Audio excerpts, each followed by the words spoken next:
Hi everybody, this is Brian. Today we're going to paint a brand new painting. Come on, let's get going. So what I've got here is a little bit of an alkyd medium that I'm going to put a few drops into some titanium white. We don't really need liquid white today because we don't need the canvas to be very slick. So there's no reason to put something so slick on your canvas that it's just going to make your paints mix mud. So what I'm using today is just a little bit of an alkyd medium that will thin down my paint. But it will dry very, very quickly. I would like for it to dry so that I can get the next components back on it. So I'm just going to use it as if we were using liquid white. It'll perform the same function. It'll stay wet long enough for us to get some paint on. But then it'll dry so I can get the next layers on pretty quickly. All right, so we just need a little bit of color up here, not a whole ton. You don't need a lot of paint.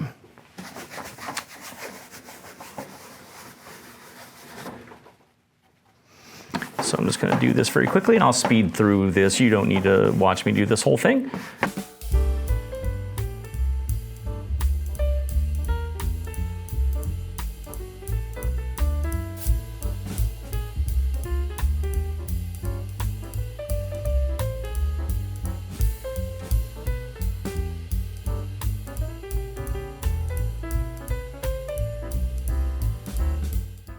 Okay, now that I have my base coat on, I'm gonna turn around and I'm gonna mix a little bit of Prussian blue and mountain mixture together, and we're gonna put in just a really quick sky. Again, I'm gonna put in a little bit of alkyd medium to loosen up this paint a little bit, and then speed up the drying time. Now, if you're painting at home, you have lots of time to work on your painting, hopefully, so there's no need to do this painting in one sitting. There's absolutely no reason to do it. Take your time, get your pieces in correctly, and let it dry overnight for a couple of days. Your paint will firm up, and then it'll be much easier for you to get the next layer on. I know that Bob did it wet on wet technique, and if that's what you want to do, that's great, and you'll see a lot of my other videos that I paint these things wet on wet for you. But I do encourage you to let these things dry. I think that you'll have a much better experience. Your paintings will turn out so much better if you allow them to dry. Take your time on your paintings, okay? So I'm just going to load this brush with a little bit of Prussian blue and the mountain mixture that I've put a little alkyd medium into to speed the drying. I don't need a ton of paint because we don't want this too dark. So I'm going to test this first and see. Yeah, we just need a little bit of color up here. So I might add a little bit of white, and just to lighten that up just a tad. I don't want this to be a super dark, stormy sky. Just a little bit of clouds rolling in, a little bit of dark sky coming in perhaps. There's some cooler weather coming in with some wind, but we don't want it overkill. Now, if you haven't seen my video on putting in your skies, you would, if you watch that video, you'll discover I talk a lot about how skies can absolutely kill your painting. If your sky goes in too dark, then the rest of your painting is going to be relative to how your sky is. So if your sky goes in too dark, then you're probably going to be in trouble right from the start. So a lot of artists out there will put in their skies last, and the reason for that is because they can put in the rest of their painting, make sure all of their values are correct, and then they'll come in with their sky color last, and then they'll make sure that that is the right color or the right value. The value is like the lightness or darkness of a color as compared to a grayscale. So you'll see them do a lot of that. But in the spirit of Bob today, I'm going to go ahead and put in this sky first because I actually do think it's a little bit easier on this particular painting to do the sky. Went ahead and sketched in my horizon line and my cabin, and then like where I want my little paths. There's absolutely nothing wrong with sketching in there. Now, I did it in pencil, so if you're going to use pencil or charcoal to draw in there, make sure you spray a fixative onto your board before that, otherwise that graphite will come up out into your paint and it'll kind of dull your paints. If you're using, you can sketch with oil paint as well, so just mix yourself a neutral color, usually like a gray or a neutral brown, and you can sketch right in there before you begin painting. Don't worry about that. There's absolutely nothing wrong with doing those types of things. And like here, if I'm going to overlap, I'm going to overlap my cabin just a little bit because it's not going to do any harm for me to get some of this paint in here. No harm at all. Notice also too that I'm not worried about or doing this color all to just one solid dead color. I've got a lot of variation in the sky, and that makes the sky much more interesting and much more believable when you have variations in that color. So.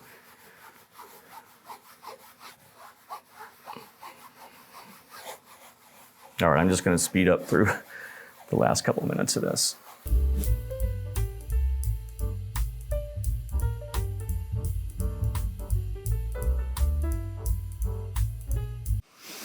Okay, one quick note about alkyd mediums. If you're using a drying medium with your paint in there, make sure that you paint thinly, and you might want to wear gloves or have I have a lotion barrier on my hands to kind of help protect me from the chemical elements. Make sure that you have proper ventilation because they do give off fumes. I generally paint chemical-free, but I'm really enjoying using this alkyd medium in order to speed the drying of my paint as I'm painting them. We use alkyds when we do plein air painting, so I thought, why not try it in the studio here for this particular demonstration today. It's fantastic. So this medium will dry very, very quickly, and it will be mostly dry in about a half hour to 45 minutes, which makes the process of getting the next layers of paint on so much simpler. So now that I've got this on, I have a very, very thin layer of paint. I can already see that it is mostly dry. Look at that, it's not even coming off on my finger, right? So that's fantastic. So that's the alkyd medium, effect on that. So what we're gonna do now is we're gonna put in our clouds. So if you haven't seen the clouds video, I do recommend that you go, over to our YouTube channel and click on the, find the skies and clouds video, or the clouds video, I should say, and take advantage of that. And that's about a 20-minute lesson on how to do the clouds. So I won't spend too much time on them today, other than to just say, hey, load your brush. And the biggest thing that you've got to remember is if you want to do the clouds like Bob, he normally would use a fan brush, but honestly, you can put clouds in with any brush. Heck, you could even put them in with your finger if you really wanted to. So it doesn't matter. You don't have to do them this way. In fact, I'll probably switch a couple of brushes. But the general idea of how Bob did it is he would point this corner of his brush toward his canvas, and then he would, generally speaking, kind of push upward like this and move to the next spot. So you can put in your clouds. Look how easily these are going in with that alkyd medium on there. That's fantastic. So I'm just reloading my brush. So I'm just I don't want these clouds are gonna be large, but I don't want them to be so prominent that they dominate the rest of the landscape that we have here. The focus of this particular painting is the cabin. So I really just kind of want to get these clouds looking nice, but not make them so overtly bright that they overtake everything. So I am going to kind of blend these down. I might throw a little bit of blue in there just to tone them down a little bit, okay? All right. And yeah, some of the shadow side, see, that's going to trail off. That's going to be really nice. So you can just kind of get your brush in here. What you're really looking for is to not have a bunch of symmetry, not a bunch of straight lines. I mean, if you can manage to avoid the straight lines, then you're probably going to be in really, really good shape here. So, and you can put the clouds in however you like. You don't have to put them in the way that I am. Here I'm just kind of blending out the bottom of my clouds just a little bit. Kind of make them appear like they're going off in the distance. I'm going to grab a little more paint, and let's see if we can get another bunch of clouds in here. So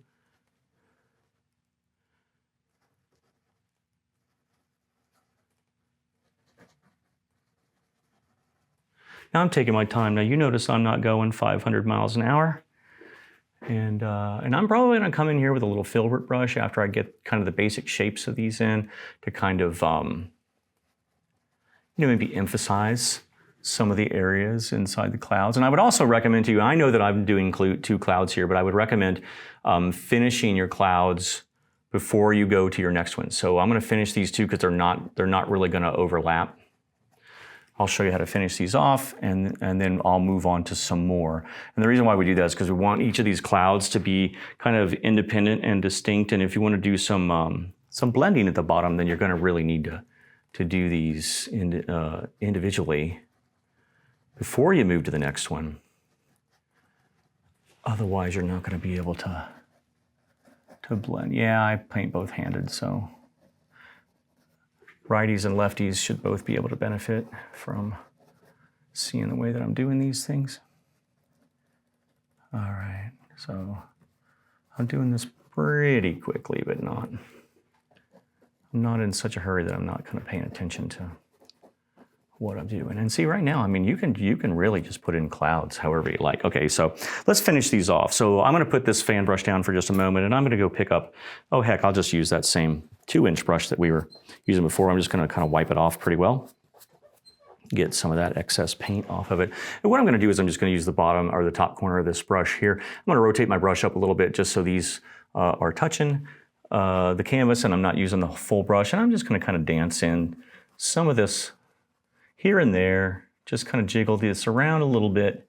Notice I'm not doing these big spins. People have a tendency to believe that Bob was spinning his brush all which ways, but that's not really true. He was being very selective, and he was more or less just dancing the bristles there to kind of shimmy them a little bit so that they would blend the paint, but they weren't destroying his clouds.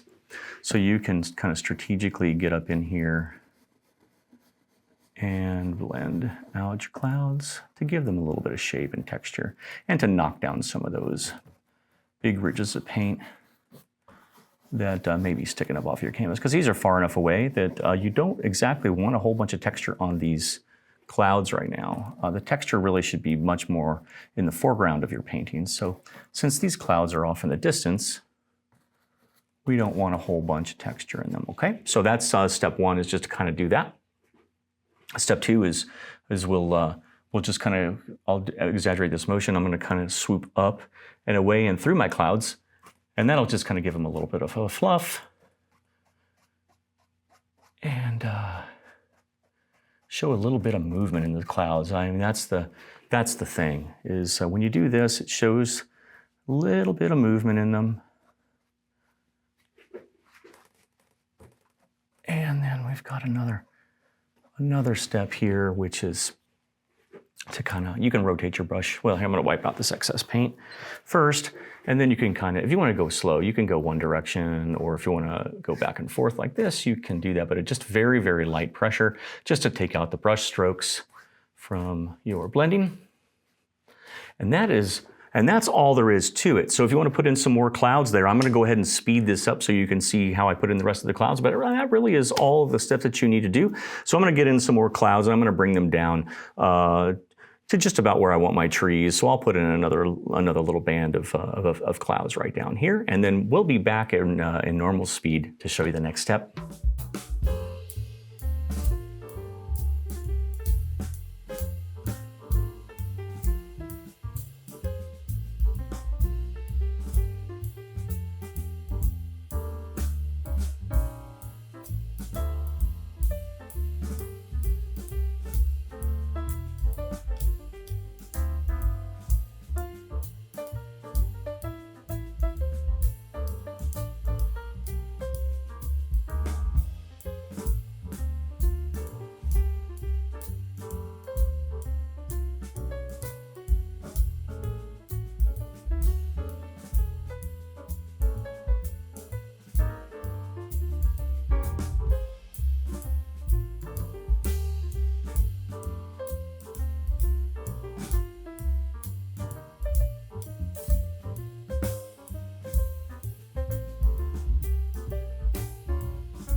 Alrighty, those are some fine looking clouds. So pretty happy with that. I hope you're happy with yours as well. I hope you're painting along with me.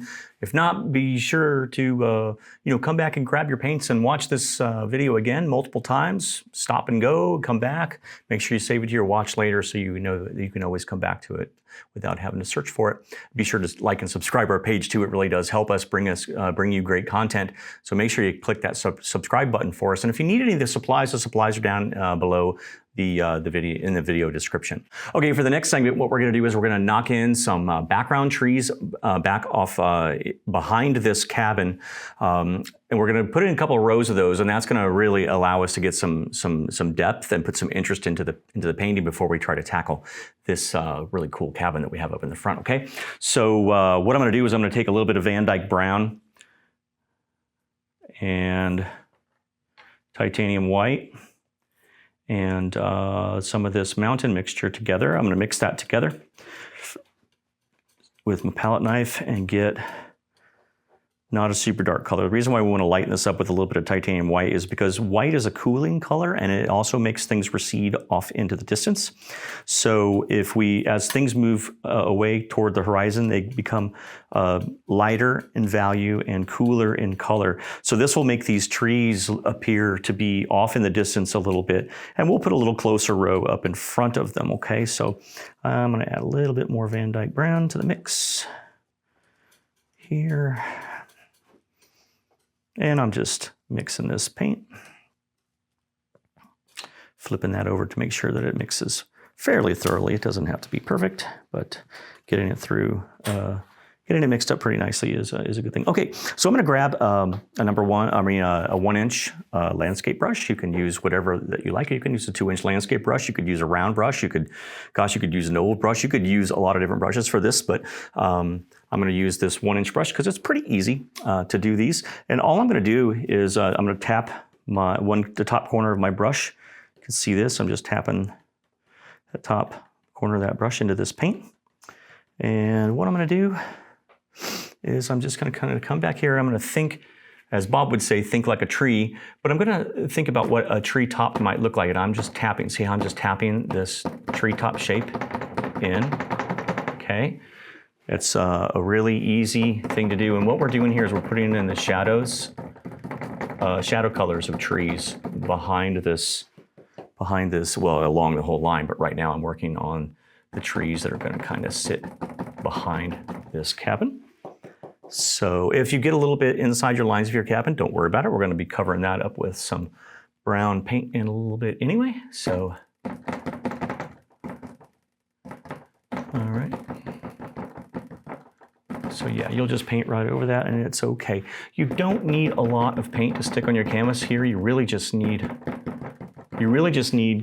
stain on the canvas, okay? So if you're operating with just a ton of paint, then you might consider wiping some of it out after you're done here. Maybe we'll just put a little short guy there.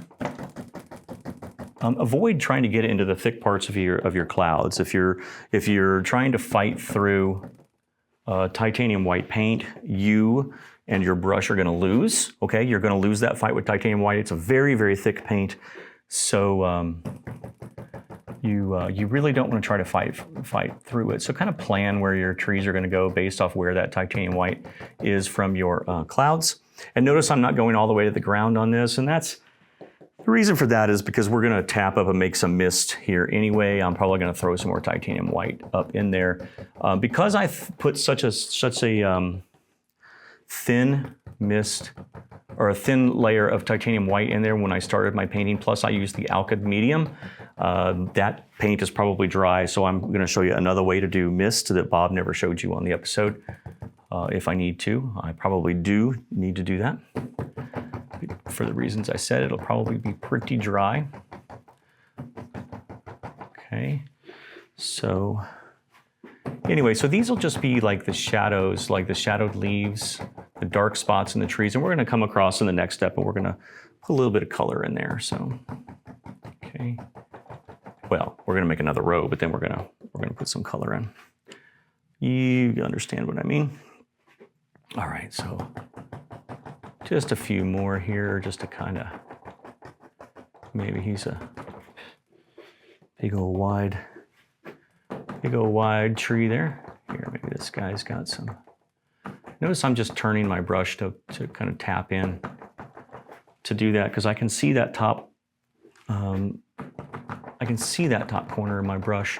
Makes it a little bit easier for me to kind of pump in some little shapes there that that kind of resemble clumps of leaves.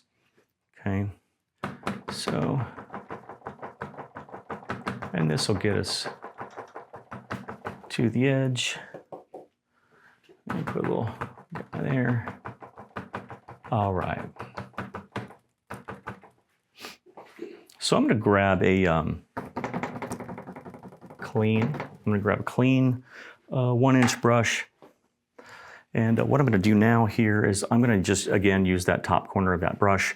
And I'm going to show this who's boss here. I'm going to use that top corner to kind of tap out the base of those trees. Wow, that's really loud. Sorry about that.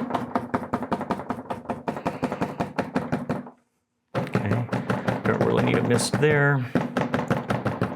But I'm gonna just kind of tap this, tap,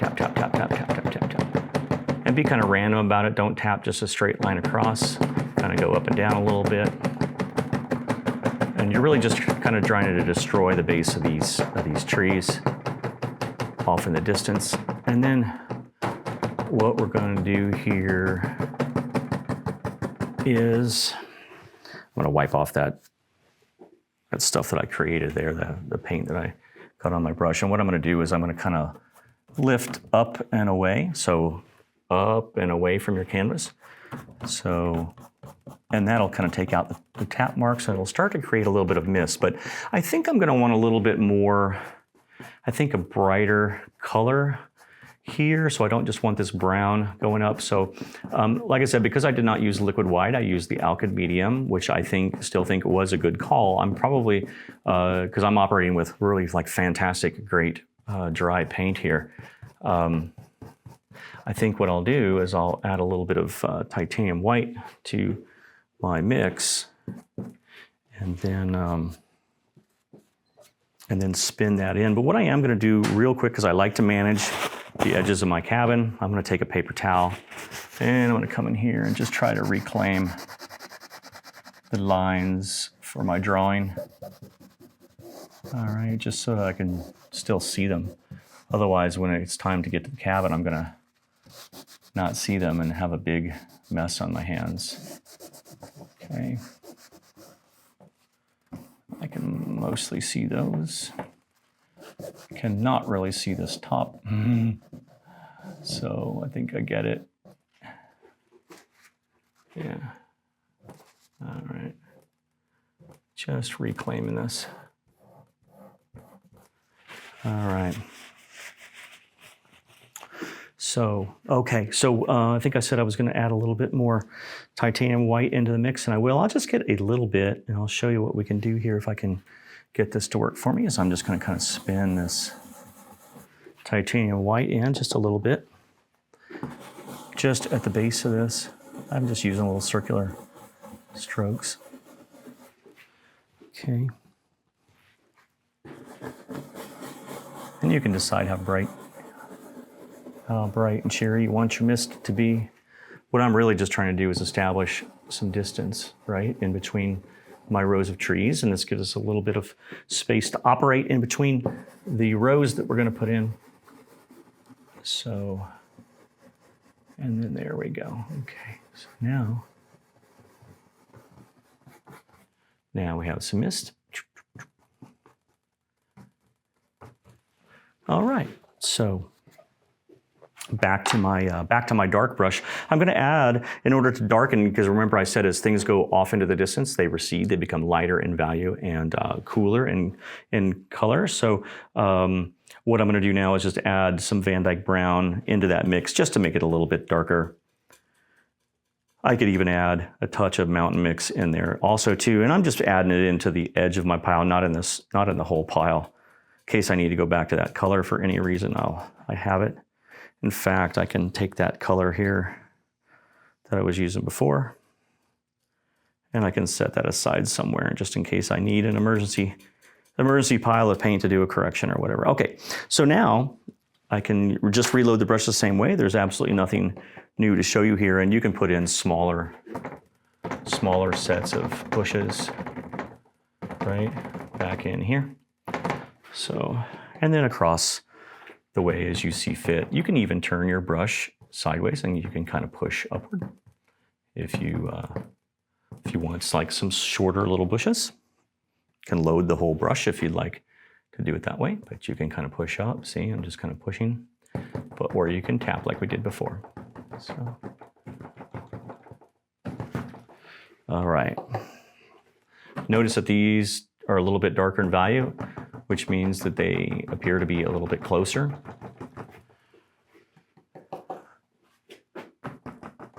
And we'll get some color on these trees in just a bit.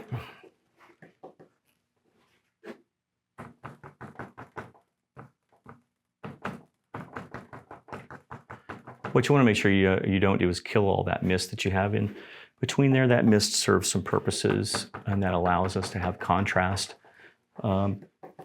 between our groups.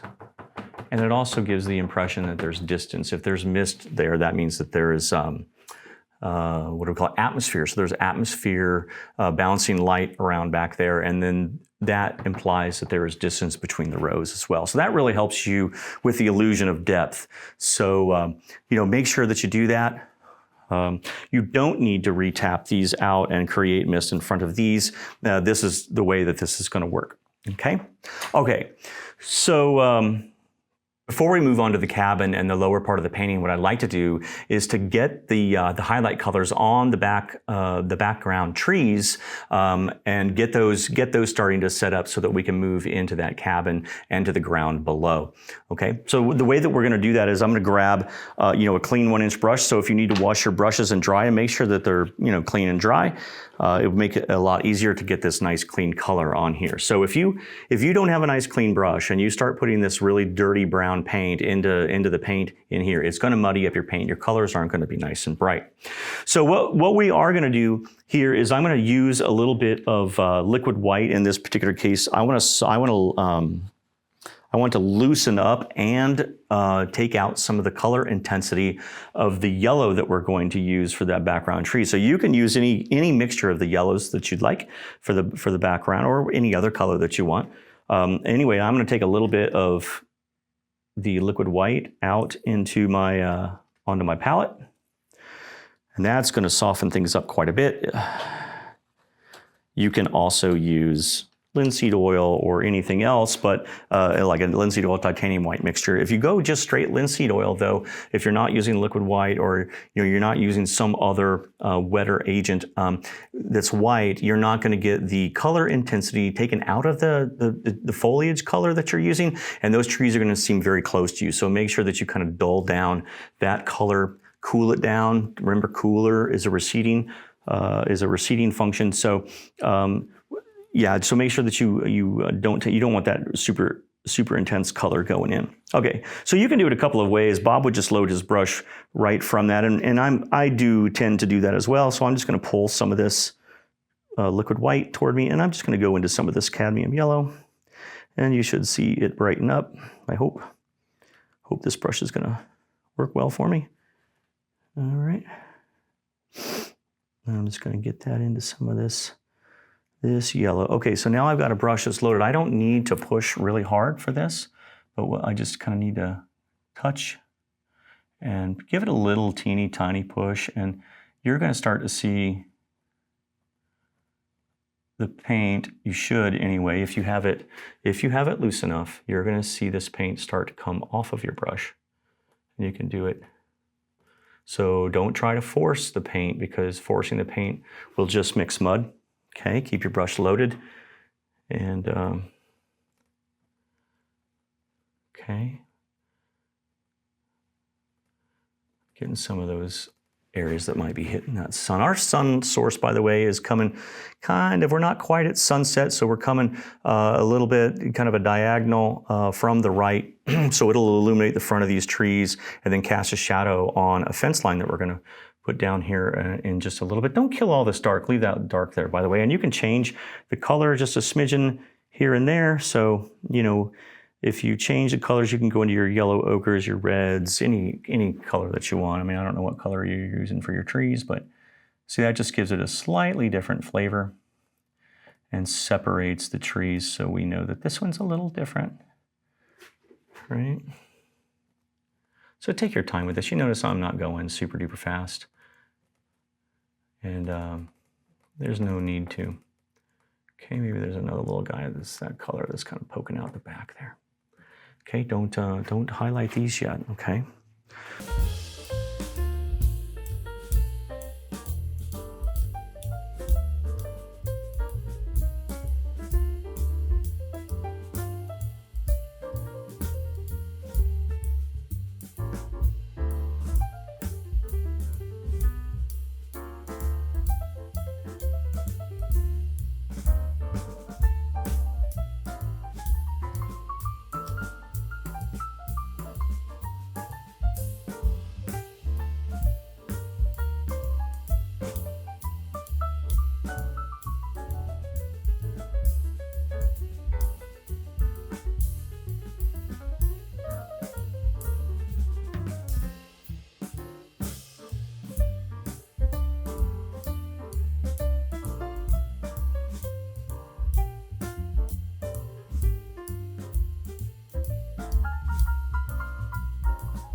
Now that we have the color on our background trees, why don't we move forward just a little bit? We'll make our colors a little more intense, which will imply that they're a little closer to us, okay? So we won't use as much of the liquid white. We'll try for a little bit more intense colors as we put on the color on those mid-ground bushes that we put in. Now for these, I'm gonna put a little more red in those just because red is a color that kind of pulls things forward in a painting. So these will be a little more reddish pink. So let's start kind of over here, and I'll just kind of move these.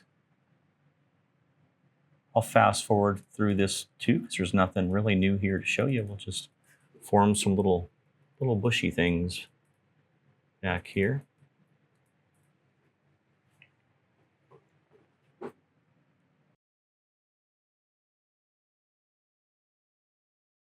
And we'll change these colors as well. So don't feel that you got to stick to that one color. We'll still mix in our other yellows in here to kind of modify the color.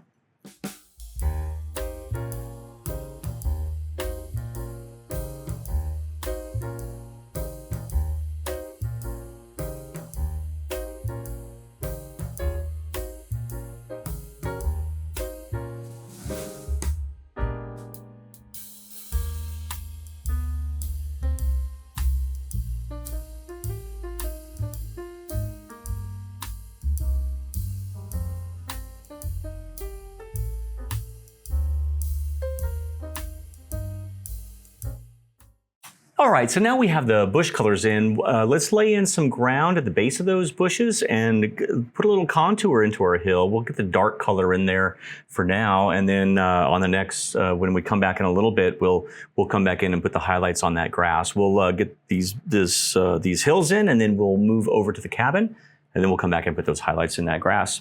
So the way I'm going to mix that grass is I'm going to take the base color for that grass is I'm going to take a little bit of that mountain mix. And I'm going to mix that with some Van Dyke Brown. Mix those two together. It's going to be mostly blue. The brown is just going to kind of tamp down that color, kind of gray it down a little more. And so we should be left with a very, very, very dark color, very, very dark blue. And I'm going to take this this old dirty 1-inch brush. You can use a 2-inch brush or whatever it is that you have that you want to use. And we'll just contour in some of these things. I'm just going to tap the color into my brush on one side. Just kind of tap, tap, tap, tap, tap. And I'm going to kind of start back here on the right-hand side in the back. And I'm just going to kind of turning my brush as I'm tapping downward. Okay. And since I've sketched in my path, I know the base of my hill is going to be roughly down here as I come across.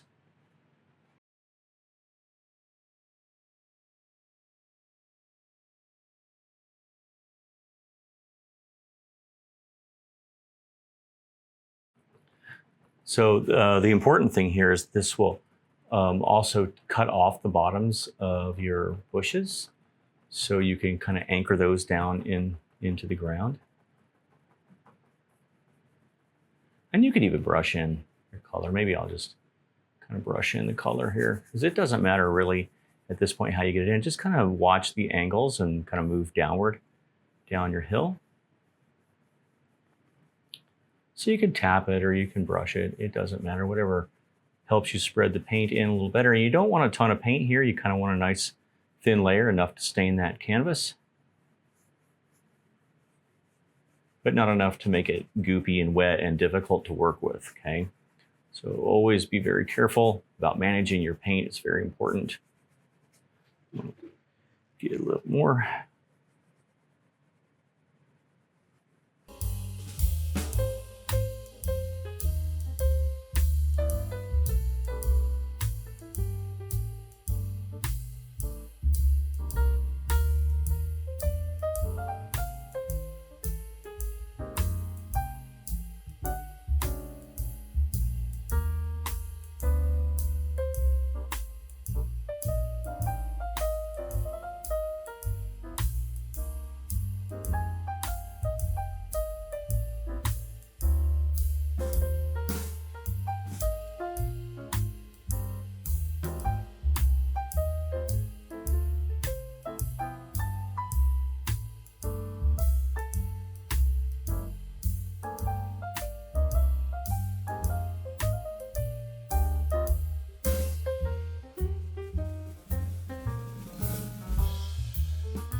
Whew.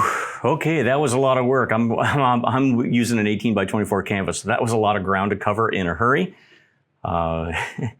So fast forwarded through that for you, so you didn't have to paint yourself through that. But I did get my ground color in, and notice that I was using the angles to slope downward, so I didn't just.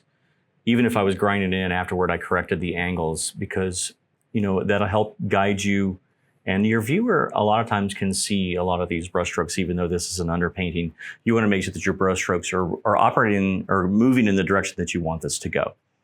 All right, so what I'm going to do now is I'm going to just grab a paper towel, and I'm going to go back to my drawing of my cabin, and I'm just going to kind of firm this up again, kind of reclaim that drawing.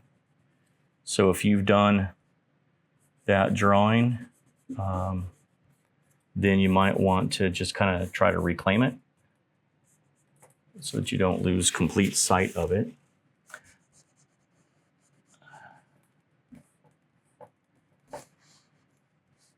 All right, so what I'm going to do now is come in with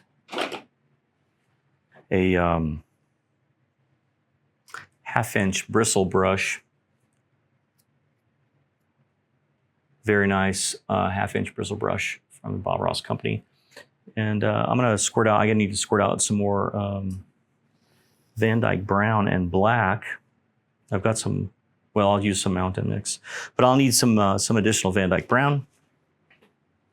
And we're gonna get ready to draw in the, or redraw in our cabin. We're gonna put in the base color in our cabin. So we'll be using Van Dyke Brown. And I'm gonna mix a little bit of black to that. So, because each side of a plane on a cabin has, as the sunlight's hitting it, it's actually a different value. So I don't like to block in my cabins all in the exact same value.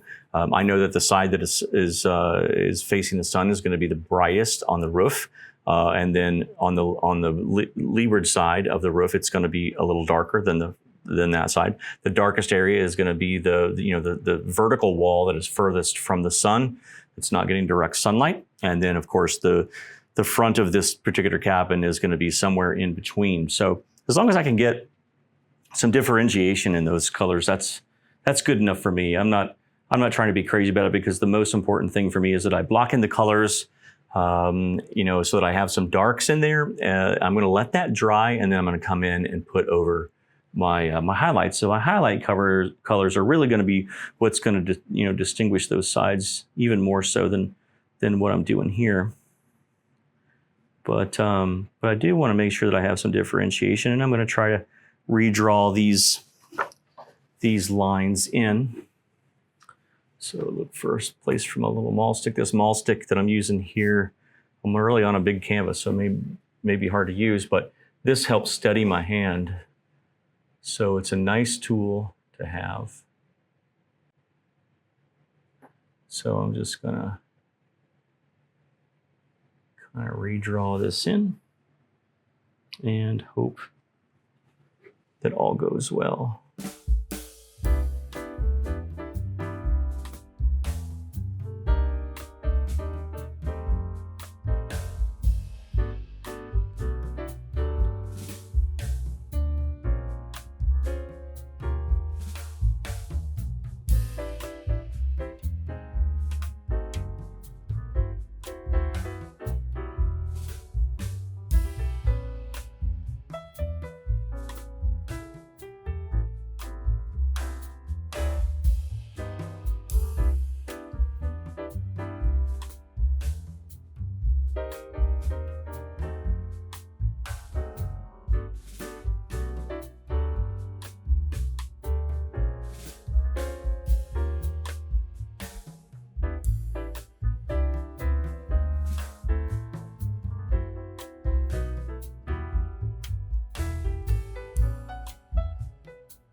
Okay, so now I'm going to correct these things. Now that I've got this color scrubbed in, I know that my slats on my roof today are going to be horizontal. So I'm just going to make the lines from my brush strokes kind of go that way in general. Not perfect, but they're in there, generally speaking. All right. So now the cabin is starting to take a little bit of shape. Now what I want to do is I want to mix a slightly darker area. So for the side of the building over here. So I'm going to go into this dark mixture that I had from before for the bushes.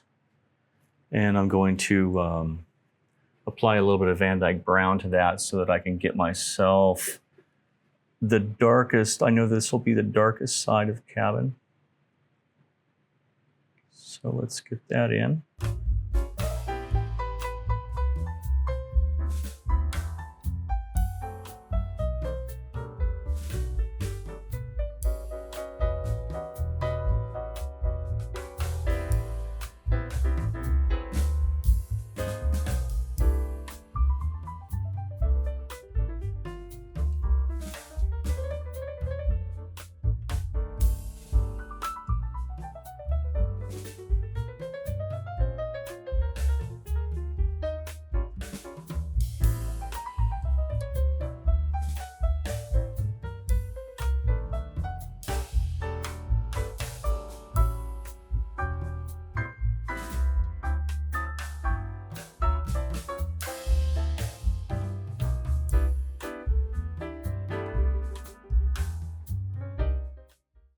Okay, I'm gonna wipe out this brush just a little bit. I don't want the rest of that face to be quite as dark. So I'm gonna add a little bit of titanium white back into this pile over here. Just got a little hair off my brush. Brand new brush, so sometimes they shed a little hair. Okay, so let's get another one. All right, so let's come in here. Here, let's get this line established first. Probably need to go a little darker, but I'm not gonna worry.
Let's continue blocking in the rest of our painting now. We're gonna switch down and block in that pathway before we do the grasses on top of it. So let's grab our fan brush, and I'm gonna go, the base color for that is just some straight Van Dyke brown. If you need to darken that up a little bit, you know, sometimes I like to throw in a little bit of, well, since we've been using Mountain Mix for the majority of this painting, I'm gonna throw in a little bit of that.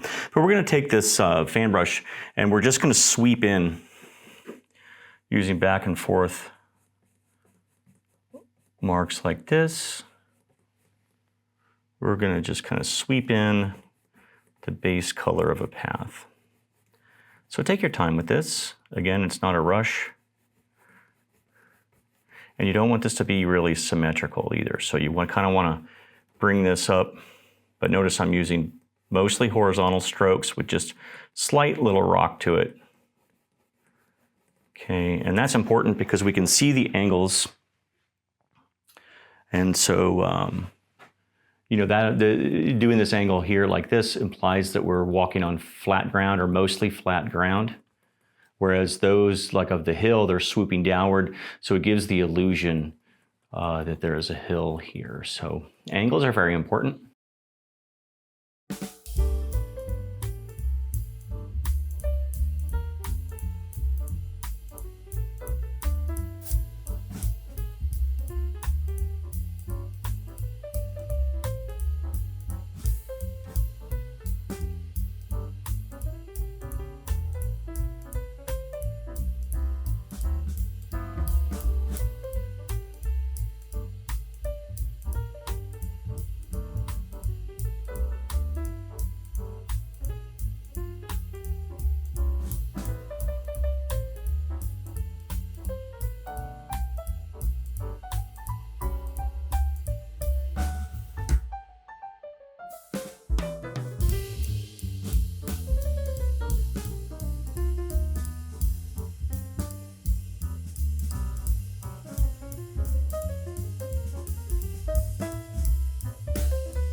All right, so now that we have our pathways in the base colors of that, let's go ahead and throw in some highlights. And for that, I'm going to use a little bit of dark sienna and titanium white mixture.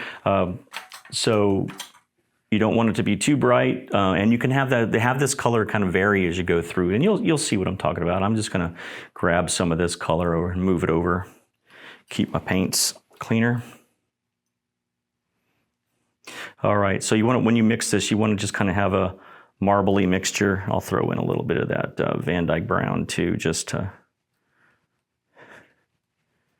give us a little more. See how I'm leaving it nice and marbly. Don't mix it to one homogeneous color, or it'll make it a little more difficult for you. Now you can do it at single colors if you have more time, and that's kind of fun too, is to go in and pinpoint where you'd like certain colors to be. Now you can do this with a knife. You can do this with this brush. I'm just going to kind of lightly brush this on with really no downward pressure. Just kind of pull some of this aside, just because it's a little easier to do it this way. So you can lay this in the same way you did your base color for the path. And the reason I don't want to put it on with a knife, to be honest with you, is just because way back here in this background, we wouldn't be able to see so much detail. And when you use a knife to put on paint, and if you've painted with me before, that I'm a palette knife painter. I love to finish my paintings off with a palette knife. And that's because that gives texture that lifts off the canvas and makes the items appear closer to you. But since this path is off in the distance and it's moving away from us, I really don't want a bunch of texture showing. So I don't want to use a palette knife on this. Just your personal preference. There's nothing wrong with using a palette knife on this at all. So whatever your personal preference is, however you like to paint, just do it that way. And I think you'll be just fine. Okay, so, oops, get my color. All right, so I'll just kind of speed this up for you.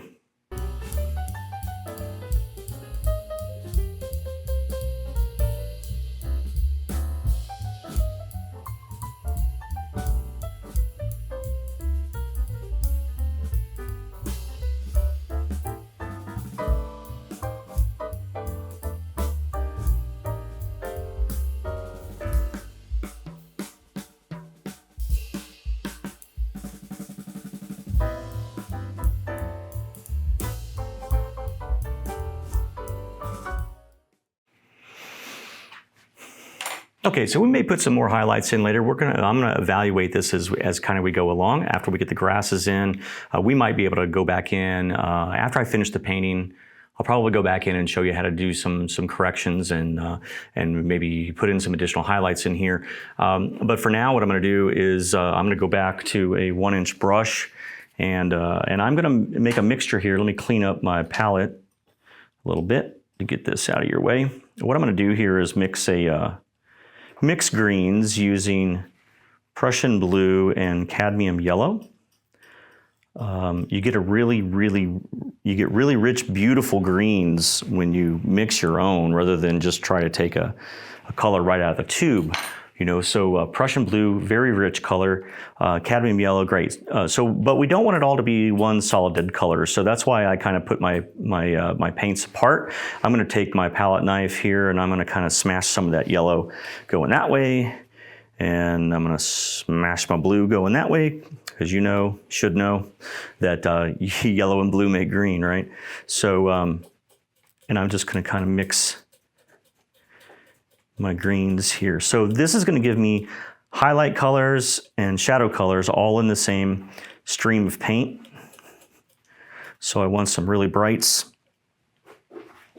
going up this way. Okay. And maybe I want some shadowed greens going that way.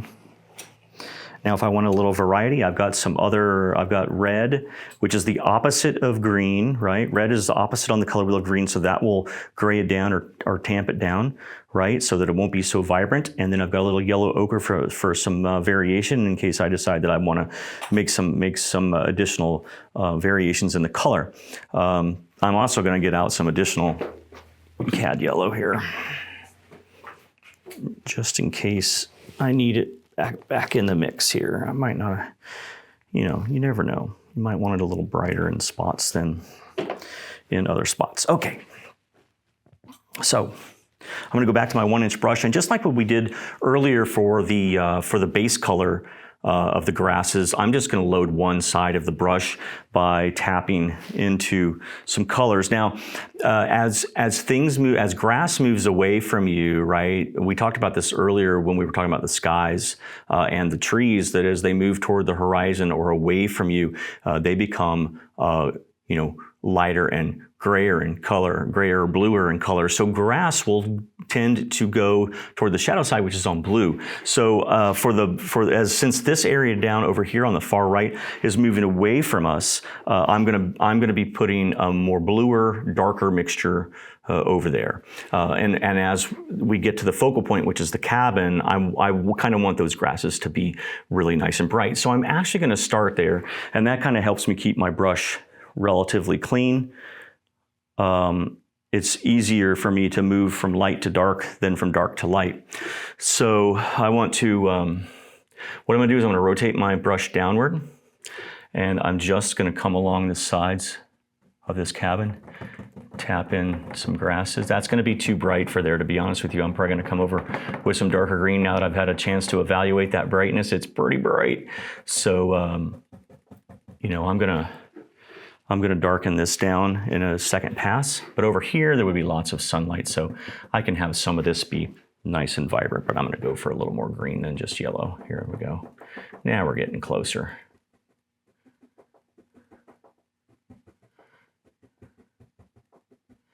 Okay. All right. There we go. Make sure you load your brush with enough paint to do the job. Don't try to eke out more paint. Now, so leave some of these darks in here, the shadows you want, and get that nice color variety, right?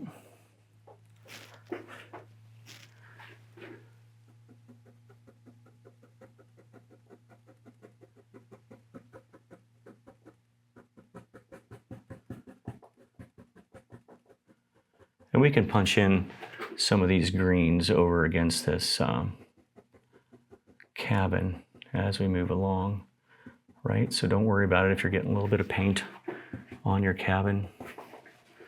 It is not a problem.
Okay, so let's darken this down quite a bit.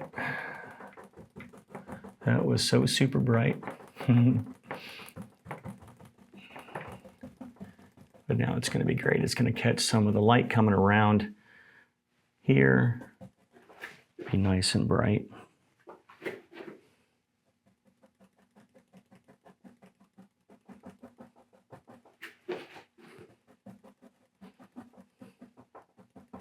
And it may be after we get the cabin in, we have to put some of these grasses back in, and that's fine. There is no problem with that at all.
Okay, we can get a little bit of brightness over here. Add in just a little bit. You should always step back and evaluate your paintings from a distance so that you can see more of what it needs. And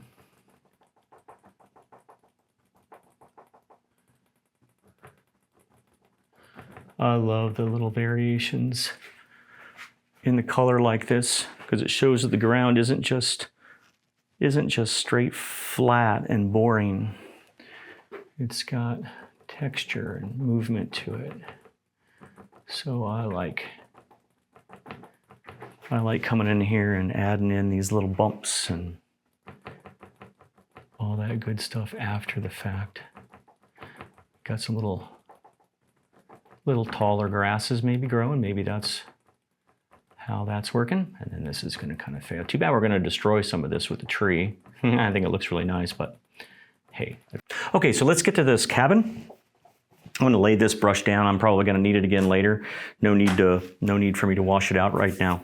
I'm reasonably happy with those grasses. So let's see how they look, how the grasses look after we get the cabin in. So I'm going to take my palette knife and I'm going to grab a little bit of this mountain mixture and a little bit of my Van Dyke Brown.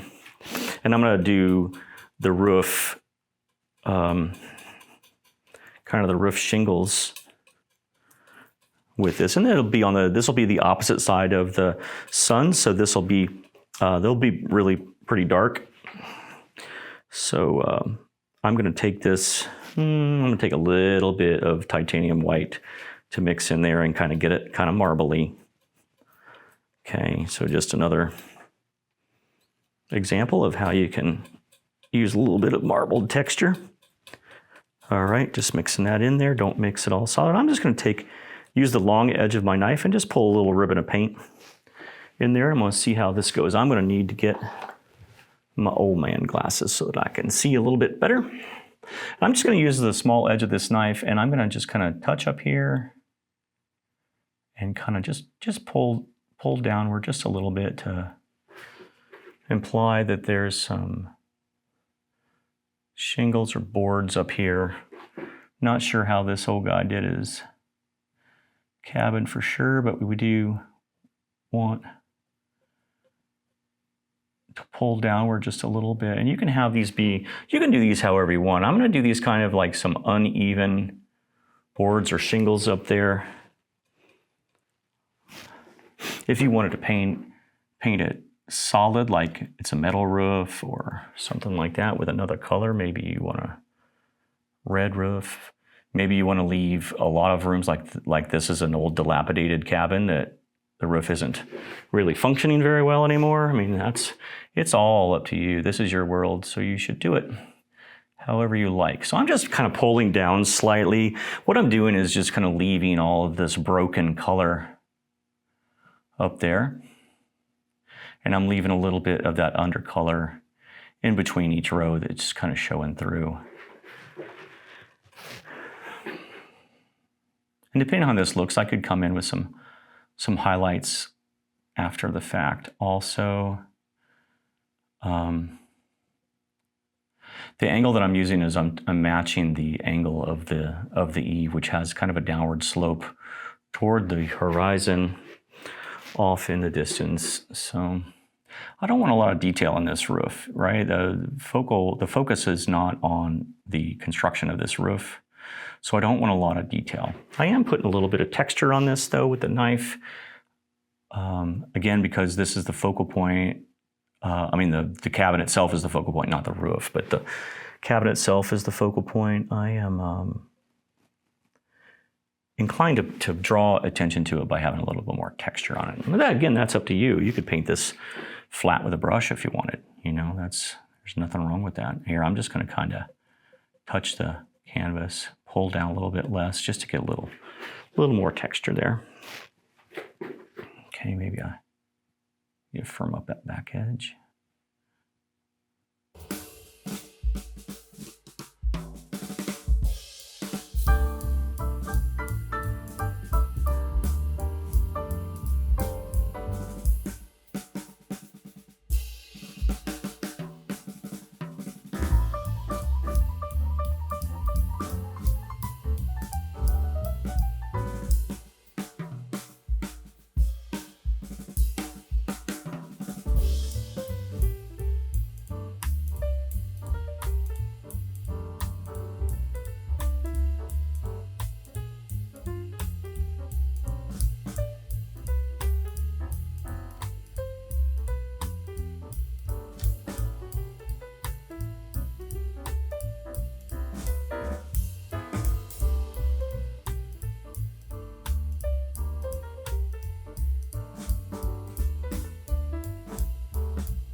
Alrighty, so I'm gonna take some Van Dyke Brown, some dark sienna, and some titanium white, and kind of mix these all into marbly. I'm gonna make this kind of a lighter color because this is gonna be my front of the cabin. And I'm gonna go back to my number 5 palette knife, and I'm gonna flatten this out.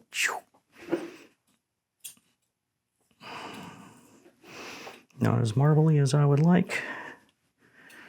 Mixed it a little too much. Okay, there we go. Cut off my little ribbon of paint here.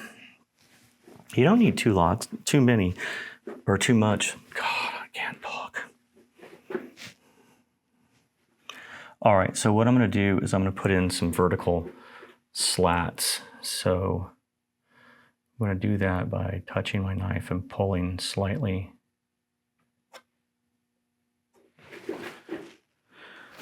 To the side.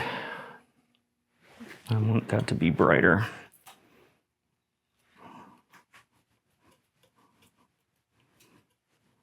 I'd like it to be warmer too. Appears to be a late afternoon sun, so even though it's fall, it should have some good golden color. I'm just putting these slats and leaving some of that color that we had underneath showing. Okay.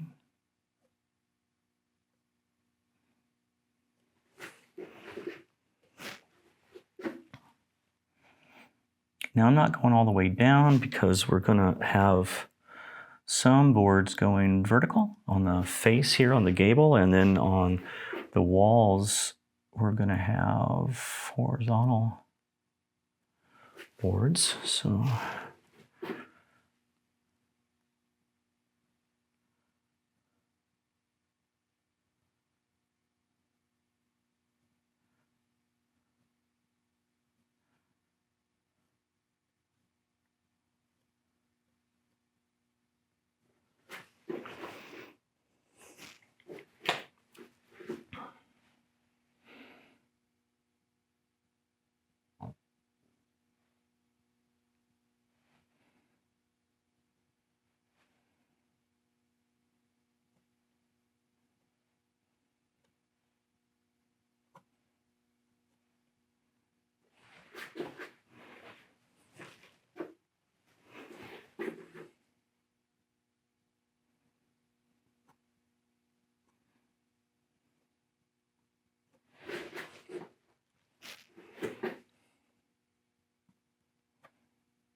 okay, I'm going to wipe off that knife, and I'm going to kind of knock down some of this texture. I might need a brush for this.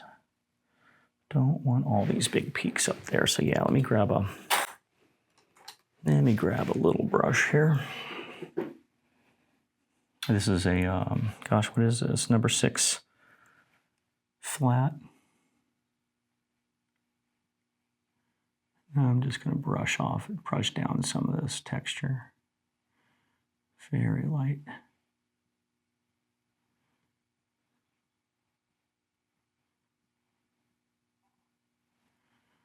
I can wipe that off. Got picked up a lot.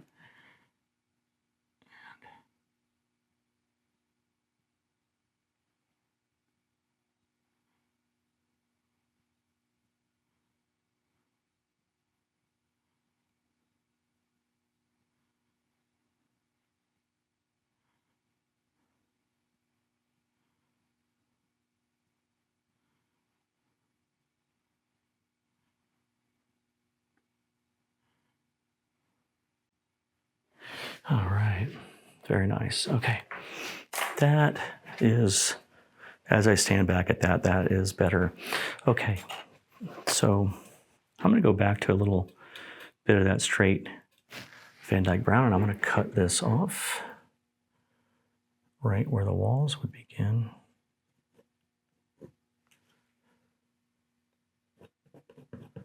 Just above this.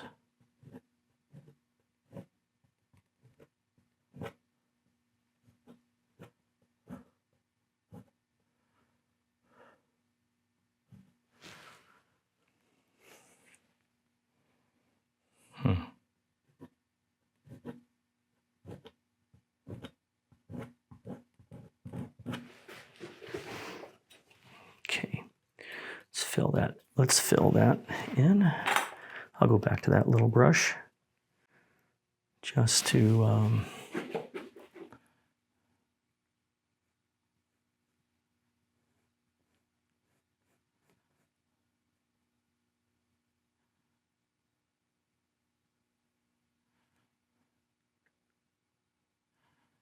I'm really just scratching out paint at that point. Okay. Now, I realize the perspective is slightly off. The lines are not all running toward the horizon, but this is an old cabin that's kind of fallen apart, kind of in the spirit of Bob's cabins that you see him do on the episodes. So I'm not too concerned with this. If I was painting from life in plein air or from photographs, I would definitely be worried about it. But here, not so much. Not so much at all. Okay, just reestablishing this line on the side of my cabin. And then filling in. And again, it's okay to have a lot of this variation in the color on the front because there will be highlights and shadows even among the boards. So again, I'm just reestablishing this, kind of erasing the bottoms of those vertical slats we just put in.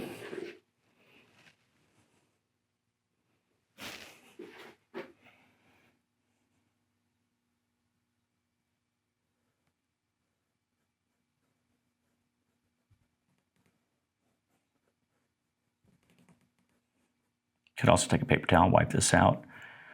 Would definitely be to your benefit to do that.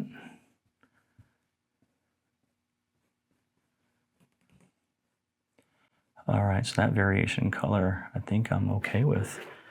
Okay, great, so we've got that in. All right, so we're gonna go back to this knife. We're gonna load the same warm, light warm color that we had for our vertical slats. And now we can come in and do the exact same thing, except we're gonna go diagonally, I'm sorry, horizontally to put in the bottom slats. And then we'll knock down some of this texture also. We don't need this much texture in these boards,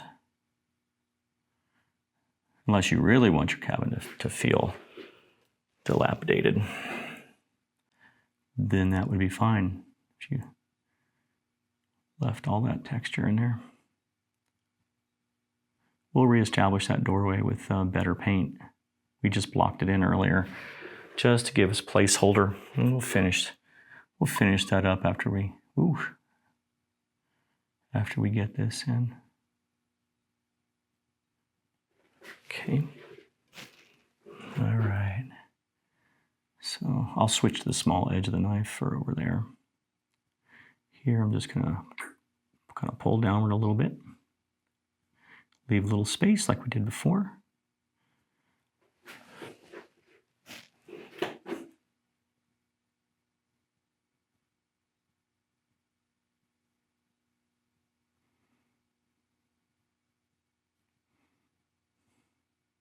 And I'm actually going to take a paper towel and wipe that out when we're done and make it easier for me to get my dark over the top of it. Okay. That's how I did it. Mm-hmm.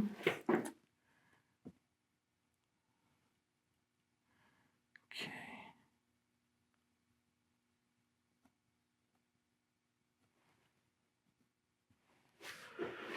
All right. Oops. Small edge of the knife.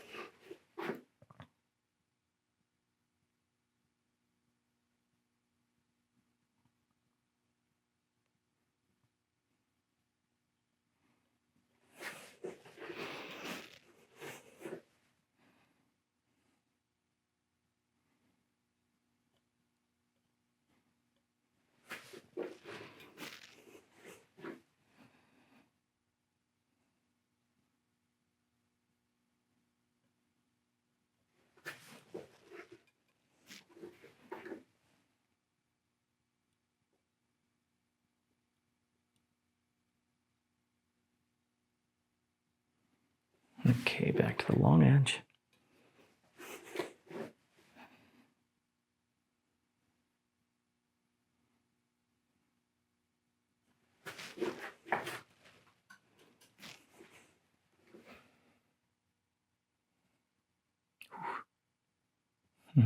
Wow, got a little too much paint on that old knife there.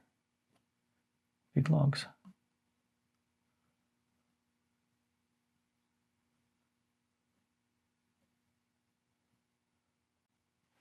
All right, so for that, here, I'm gonna do that same thing. I did like that a lot, actually, kind of knocking this down a little bit.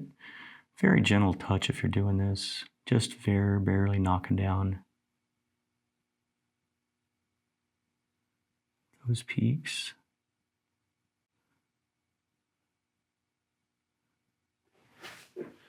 Wiping off the excess.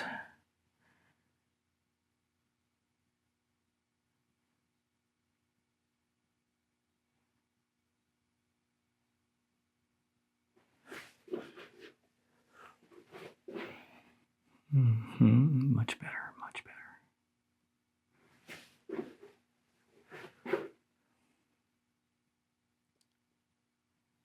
I don't mind the texture. I don't want it so in my face, like we talked about earlier, that it jumps too far forward.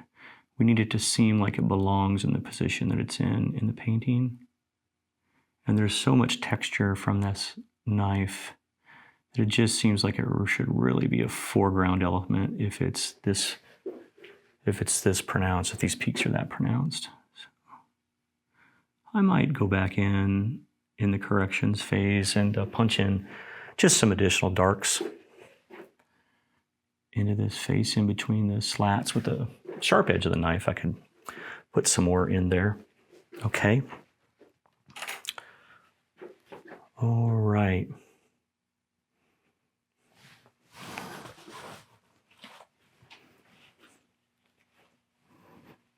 All right, let's get this side of the building in. Same thing. I'm going to darken this a little bit by adding in some Van Dyke Brown into a section of my paint over here just to darken it up a little bit. And maybe I'll even throw in some of this mountain mix just to bring it down. Added a little bit of mountain mix in there because we just really don't need much of anything except a little bit of texture on this side over here just to show us that we've got some boards, a little bit of variation in color.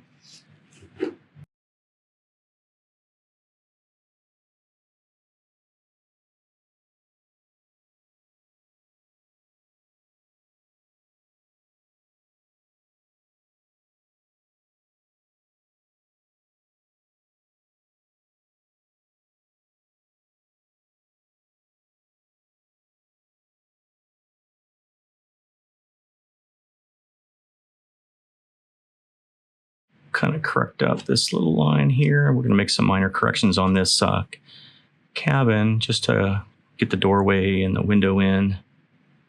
Clean up this little edge here. And what I'm doing here is just kind of scraping off some of that excess green paint that was in there from earlier, or brown paint I meant from it in there earlier. And I'm going to lay in just a little bit of the grass color, just to kind of very, very gently lay some in here.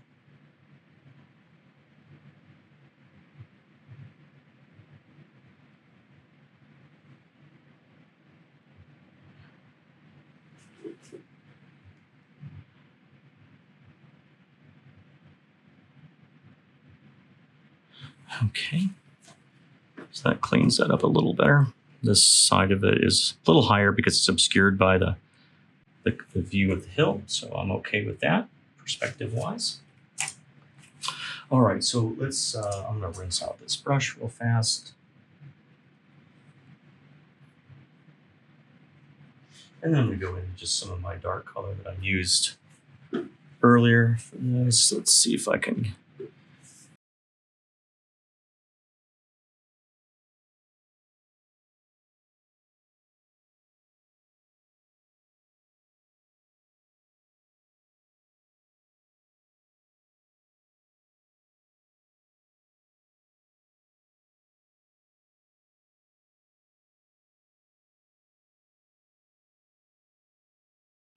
I'm going to leave some of the variation in there because you don't want just a big dark hole there.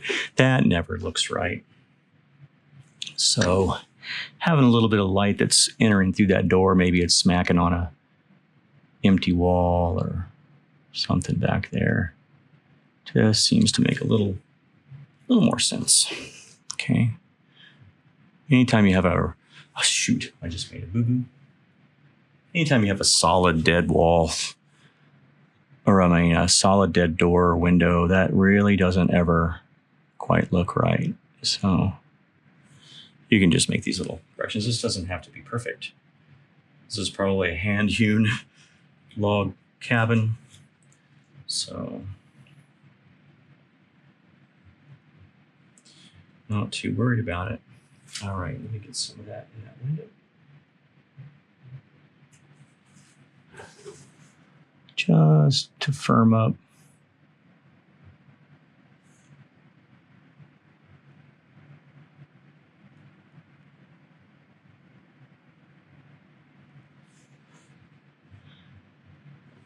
So now that the cabin's done, let's take a little journey over onto the other side of them.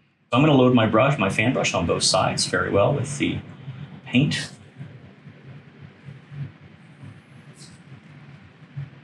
And here we go. Bravery test, right? Man, hate destroying the trees. I might switch to a filbert brush after I get these first couple strokes in. Just to, I like the control of the filbert. Add a little dark color to that mix.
Yeah, I'll stick with this. It's a little more work, but I'm already going.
Okay, now I'm gonna take a number 2 rigger, thin down my paint with some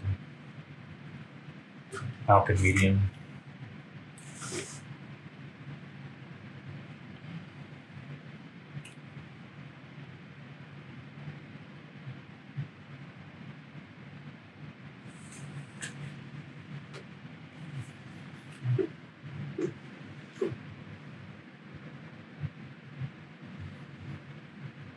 It's not quite flowing the way I want it to.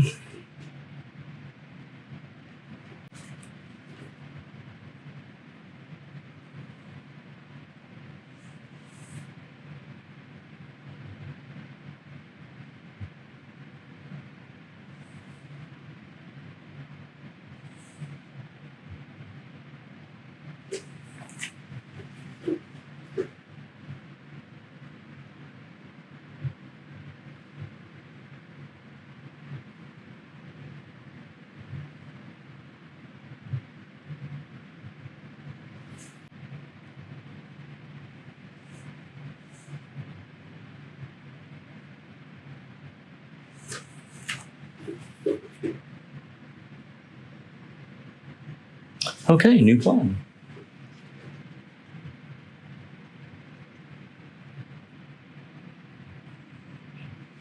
Hey, sometimes paint doesn't want to flow, folks.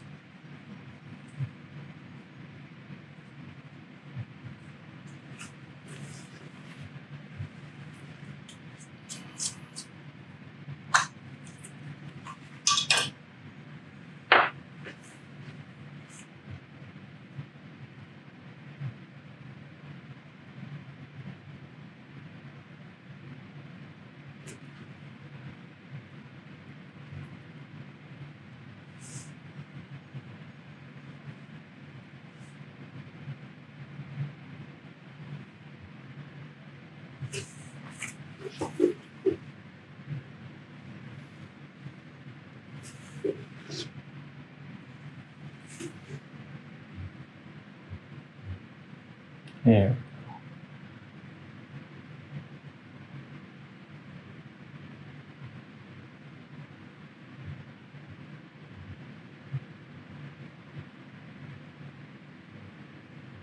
And I'll have to come back in with a slightly smaller brush, unless I can get my touch to be light enough. There we go. Yeah, there we go. Now I have about the right flow rate for the paint.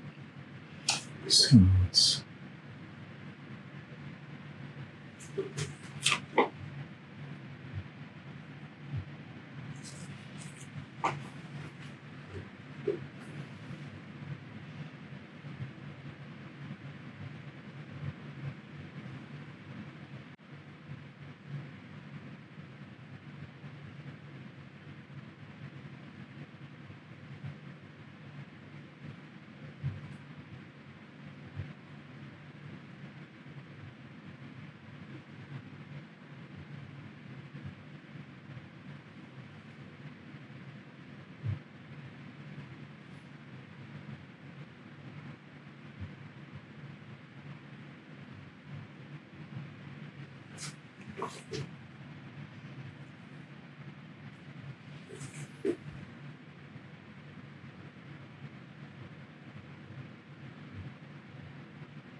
And of course, most of this is going to be hidden, so I'm not too worried about spending an hour trying to get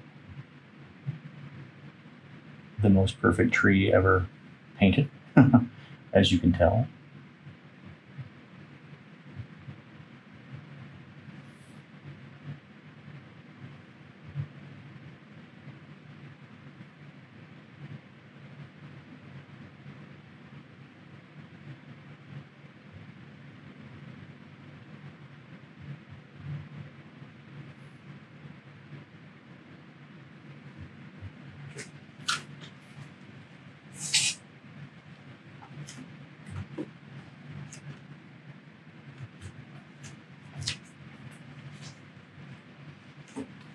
And that's probably good enough for me for now. So while that is starting to set up, I'm gonna work on these. There's some. We gotta do something with this little area down here. So I'm gonna take some color. Any brush will work. I'm just gonna use my little half-inch flat. With a little bit of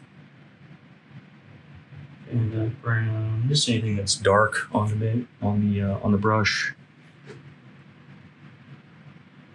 And I'm just going to kind of balance in some, just by jiggling the brush.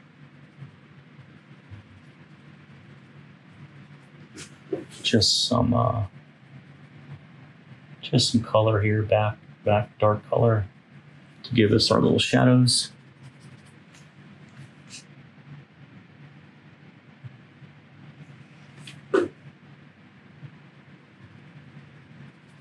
This is another way to do it.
I'm literally just coloring this in.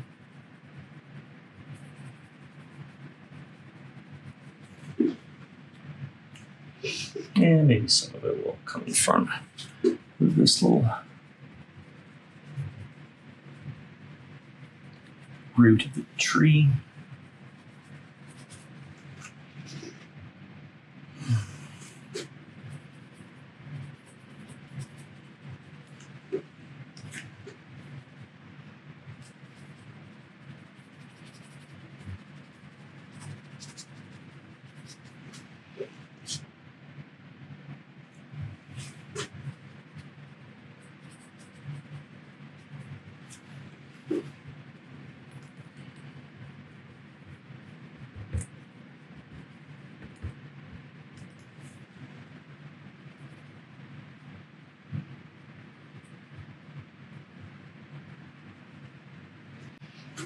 All right, so now we have a little dark space.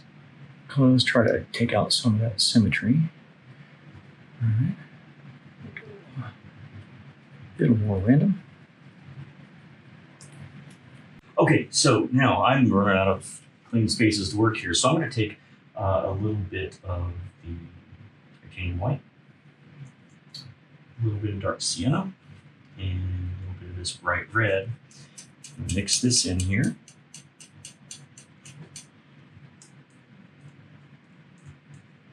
But not too much. All right, I want it to be completely homogeneous in color. So I'm going to load my brush. I'm going to do several layers of highlights here. Now, since we know that the sunlight is coming from the right-hand side, I'm going to come in with my brush where I know that the sunlight would be hitting. And I'm going to start laying in just some highlights.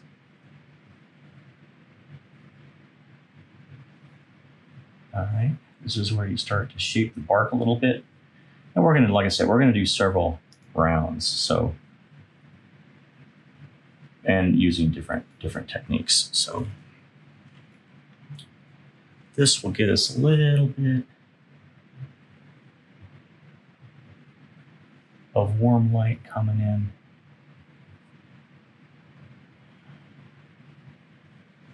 Okay. Don't forget.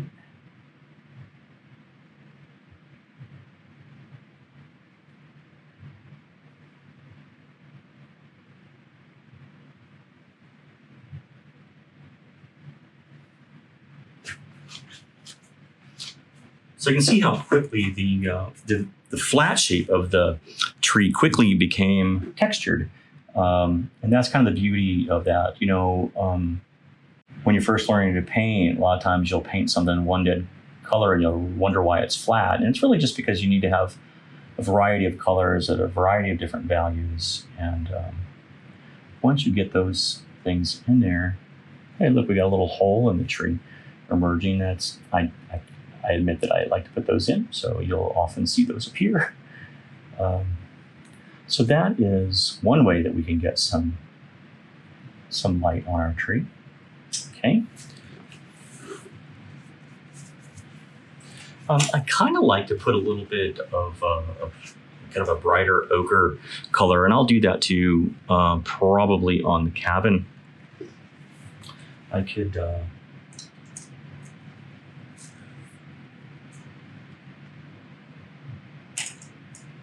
here, I'll take a little bit of oil, put that down, and then take a little bit of ochre.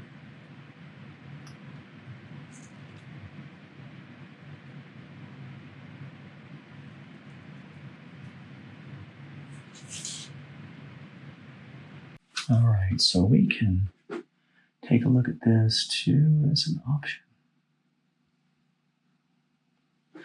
Need it a little bit thinner to get it to stick. So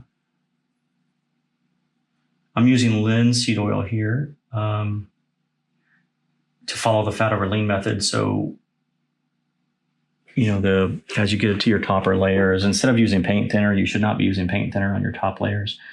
You really should be using an oil. The reason for that is that if you're using paint thinner, then your paint runs the risk of having the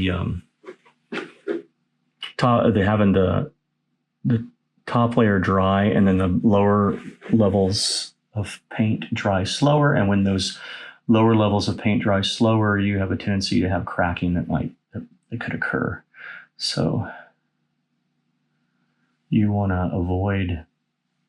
And I know Bob did it on his show, but again, he was in a hurry. You know, he would put paint thinner on those top layers, and I'm just here to tell you, I don't recommend that. You will be sorry over time. It'll work in the short term, but over time, you'll be sorry. I'm just kind of putting in little marks of bark where the sunlight might be catching. This will add a little bit more shape to the trunk here. Just little shots of this ochre.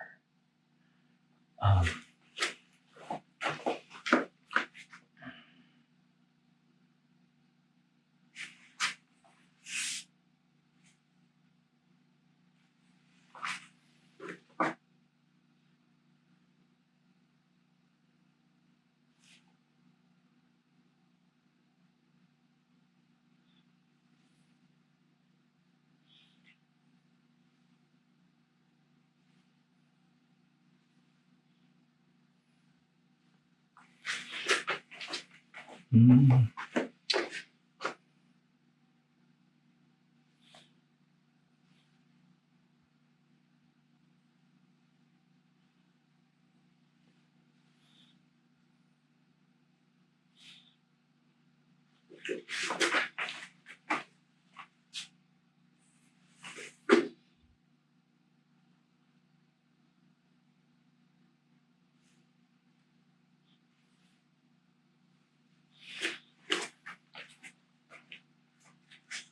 Okay, that actually is starting to take shape and look good. That trunk looks really good. And again, I'm not so worried about up here because I'm going to cover most of that up. So I'm not going to spend really any time on it. What I would like to do is put a little texture on that trunk. So I'm going to grab kind of that original color. I'm going to make a couple of variations of this color. I'm going to actually make 3 because I want to put a little ochre over here. Okay, so I've got 1, 2, 3 colors. And I might even put here. Let's even make a extreme edge. It's super bright. Might use down here. Let's do that. Okay, so need my old man glasses. Where are they? All right, so I'm just taking the knife and I'm just going to touch and let go. Just kind of touch the edge of this trunk and let it kind of take off the paint. And this does a couple of things. Because I mixed it light, it's going to appear that the light is smacking, the sunlight is smacking the edge of this tree. So we don't want to overdo this. We just want a little bit of texture. And then the texture is, because it's going to pull off and make some of those little peaks, it's going to give us some texture that when it dries, you could actually, you could touch it if you wanted, and it would, you'd be able to feel it. It would feel like bark. So that's why I like to do a lot of this stuff. Gosh, I'm going to need to mix a little bit more of that. I didn't mix enough of this kind of extreme highlight color here. So I'm just touching and picking up the paint. Touching, picking it up and moving it, which is really nice. And this allows you to add a lot more shape to your tree trunk. Yeah, mix just a little more on the edge. Bring some of that in and make it slightly darker. All right, because as you move away from the sunlight and it starts to wrap around this tree, it's actually going to get a little darker. Okay. Let's get some of the very bright right here. There's not going to be anything that we're aware of that we can see that's going to be in the way of the sunlight over here. So we want to get that in. Make it kind of bright over here.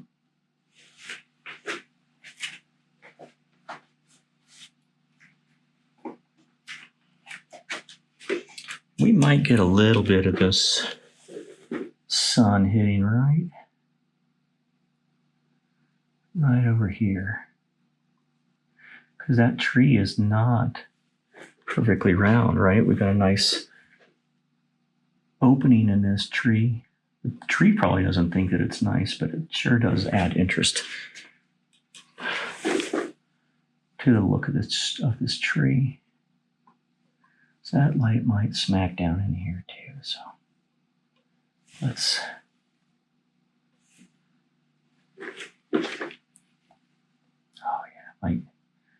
might hit here too. All right, it's a little too bright right here. There we go. Kind of dull that down just a little bit. All right.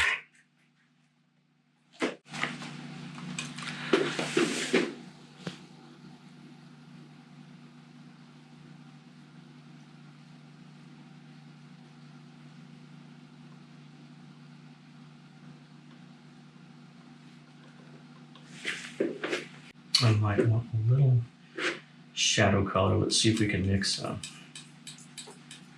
decent shadow color. And I'm just using that same old Mountain Mix because it's a very interesting grayed down blue. So I added a little bit of titanium white into it just to brighten it a smidgen. That might be just a little too bright, but well, we can work with it. You know, we can work with this. This is good. It actually is very interesting. Okay, so I'm adding in the shadow side now by just doing the same thing on the opposite side. And I just kind of bring this kind of where it can meet what we put in on the other side. And so that just gives us a little bit of reflected light on this side of the tree.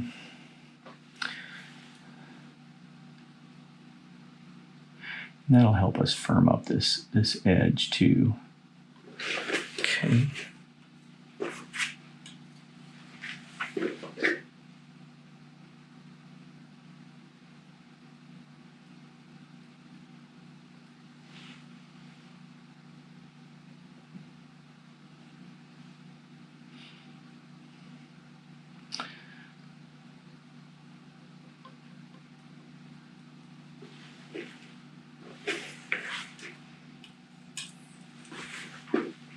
Ooh, put my knuckle right into the paint on the tree trunk.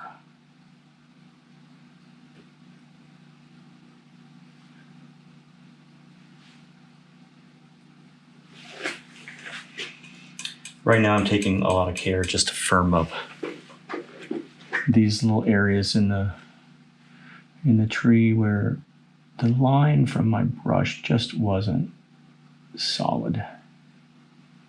Didn't fill, and now I just made it worse. It didn't fill the cotton ductwork fully. So most of that up there I'm going to cover up, but here I really want to get this. I might have to get some paint to flow on a script liner. In fact, that's what I'm going to do. That will work better. Get a little oil into my shadow color. And that'll help it flow into that cotton weave.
Shouldn't even worry about that too much.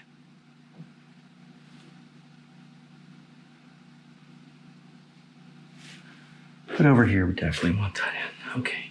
So just a little bit of that grayed down Mountain Mix really put a nice little shadow and a little texture over there. That really helped that, keep from looking so very flat. So, matter of fact, I'm gonna put some of that down into this area down here too, just to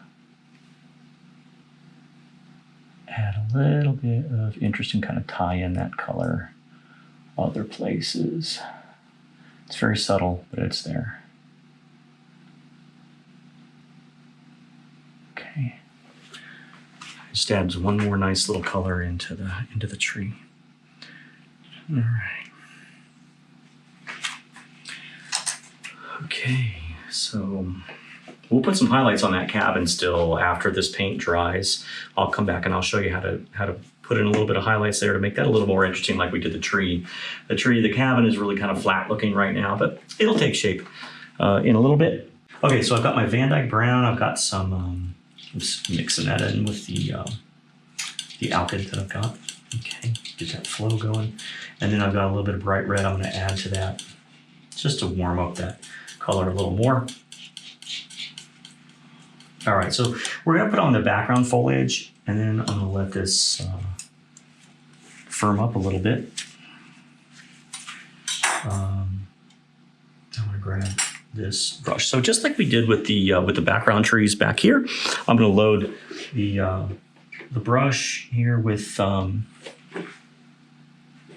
with this little mixture. I'm going to load this with the Van Dyke Brown bright red mixture that we have here. Gosh, you know, I should just do it. I can just do it the same way that we did before. I'll load on the side of the brush, right? And then flip it over and I'll load the other side of that brush. All right, and then hopefully we'll be able to use just the leading corner of the brush as we go along. And we can put in some leafy clump shapes. This is just the shadow side of these. Gotta reload. Just the shadow side of these leaves.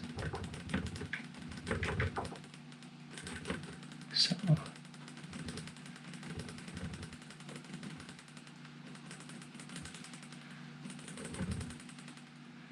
that's all we need. That's all really we need there. And I can get up here, kind of put out.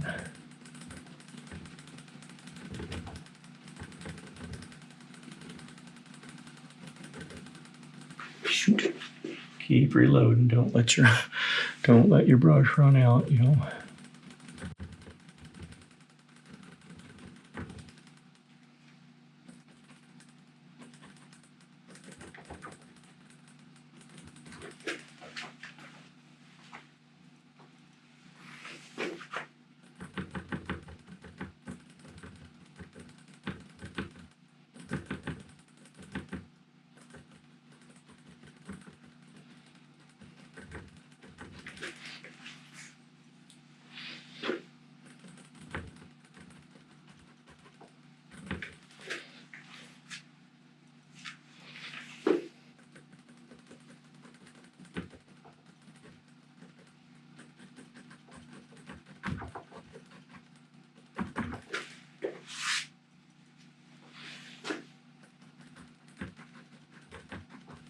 All right, so the next couple of steps that we're going to do will be to add our highlights to this tree, and we're going to use a really pretty bright red for that. And then we will try to get some highlights on our cabin, and we might even put a little bit of highlights in our pathway still, and we'll address these bushes that are hanging around at the base of this tree.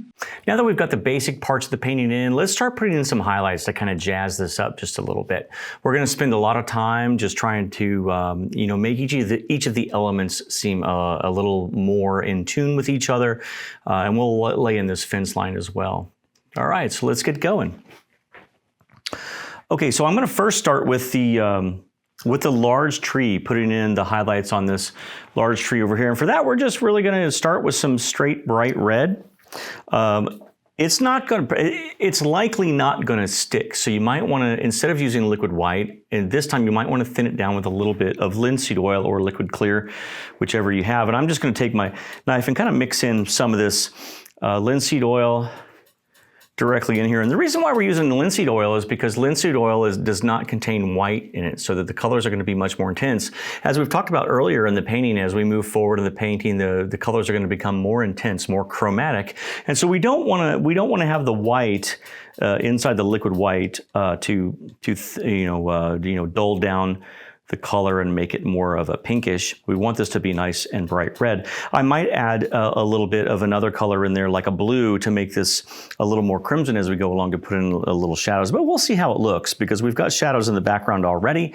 But if we want to, we can do lots of variations in the color by adding in a blue, which will bring that red more toward a lavender. Okay, so I'm gonna go a little oddball on this one. I'm going to use the nice, a round brush from, or the oval brush from Bob Ross, but really this is a big giant filbert brush. So they call it oval for whatever reason, but the fact is it's a big giant filbert, and it works extremely well to get in your trees, especially if you're doing evergreen trees. This is a great brush to kind of cheat and do that. So I've just loaded my brush just by tapping in the bristles, and I'm just going to kind of bounce some of this color over the color that we have already placed down. My particular painting is already dry because I was using the alkyd mixture on it. So it dried very quickly while I was recharging batteries and getting new paints out. You may notice that I've put out new fresh paints just because my palette was a little dirty. And I wanted a lot of these colors to be kind of pure as we're doing this. So we kind of want to think about in clumps. So don't just willy-nilly put color everywhere. As Bob would say, think like a tree, right? And just kind of work in shapes of color. You're not going to have color all over this tree. You want some of those shadows in the background to kind of come through. Think of these colors in terms of clumps of color. Okay, I might come back through with a little bit of darker color because this side is actually the darker backside of the tree. The sunlight is actually coming from the right. So, and I didn't mix enough color, so I'm actually going to have to mix a little more color here in just a moment. I'll just go ahead and do it now. I'll just take some more of this red down here. I'll just take it all. What the heck? I'll take it all. Put it down here and add a little more oil to it just to thin it up.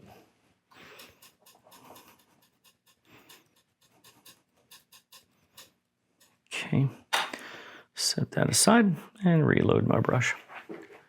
Okay.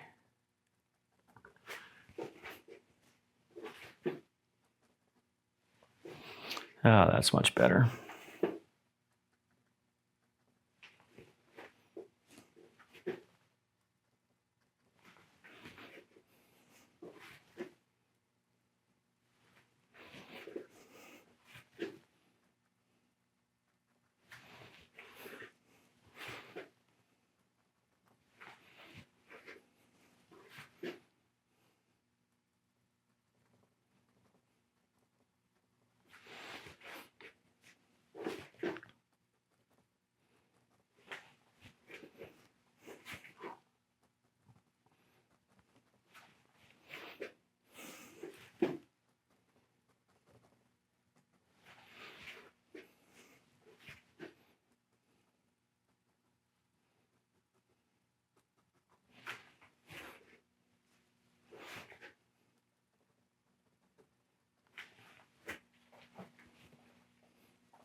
Okay, and that'll do it. I'm going to set that brush aside and I'm going to wipe off my knife. I think that'll satisfy that. I think that looks okay. Make sure you step back from your paintings and kind of evaluate it as you go. That way you can see much better. Your mind will fill in kind of the gaps. If you're up too close, you have a tendency to put in way too much detail. Okay, so now that we've got that done, let me grab a little larger brush. Well, heck, we'll just use this nice number 4 filbert brush. This is a number 4 filbert. You can use your Bob Ross number 6 filbert. Let's just use that. Number 6 filbert brush. And what we can do is we can pop in some of these little bushes down here at the base of this tree. We don't want to lose that. Let me adjust my camera here.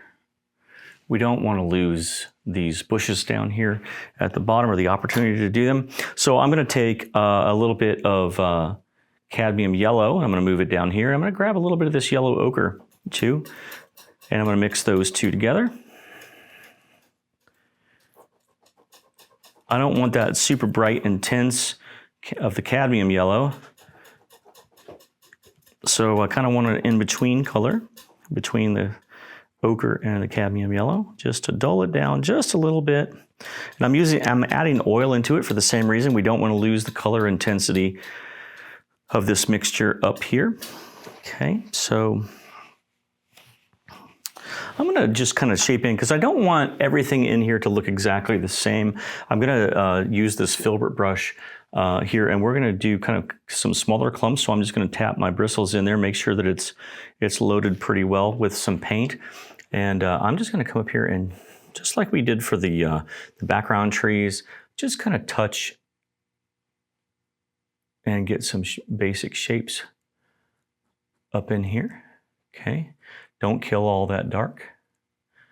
Some of that's going to overlap as we move forward, not here in the background, but as we move forward, some of that's going to overlap that tree. We're also going to have different types of color intensity on it. And you can even come in here, make sure you change your brush, rotate your brush too, so that not every stroke in here is exactly the same. I'm going to add some variations in that color. I'll add a little more cadmium yellow to it as we come forward. Okay, so I'm just touching here. I'll just add a little bit of the cadmium yellow in, just to change the flavor a little bit, to make it a little more intense as we move forward in the painting. And I'm just barely touching this. I've thinned this down with oil, so I'm just kind of touching. Don't kill all that dark in there. That's kind of the most important thing, is to have your highlights in here, but don't kill all that dark. Okay.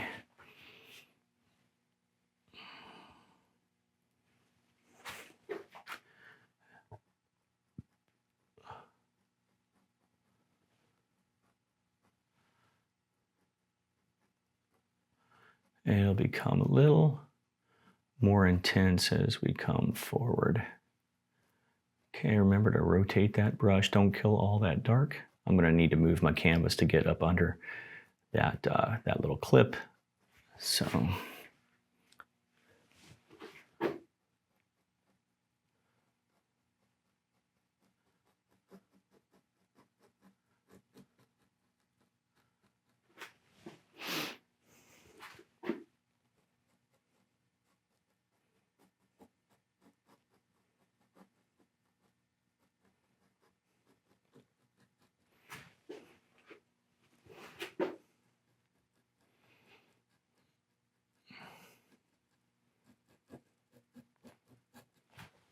and I think I might darken this down just a little bit behind this tree, just to add a little bit of deeper color, as if there were some shadowed areas back here. Because if that sunlight's coming across here, it is going to not be so intense on the back side of this tree. So let me rotate or move this canvas just a little bit.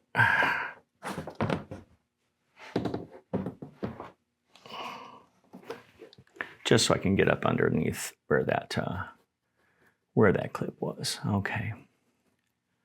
All right, so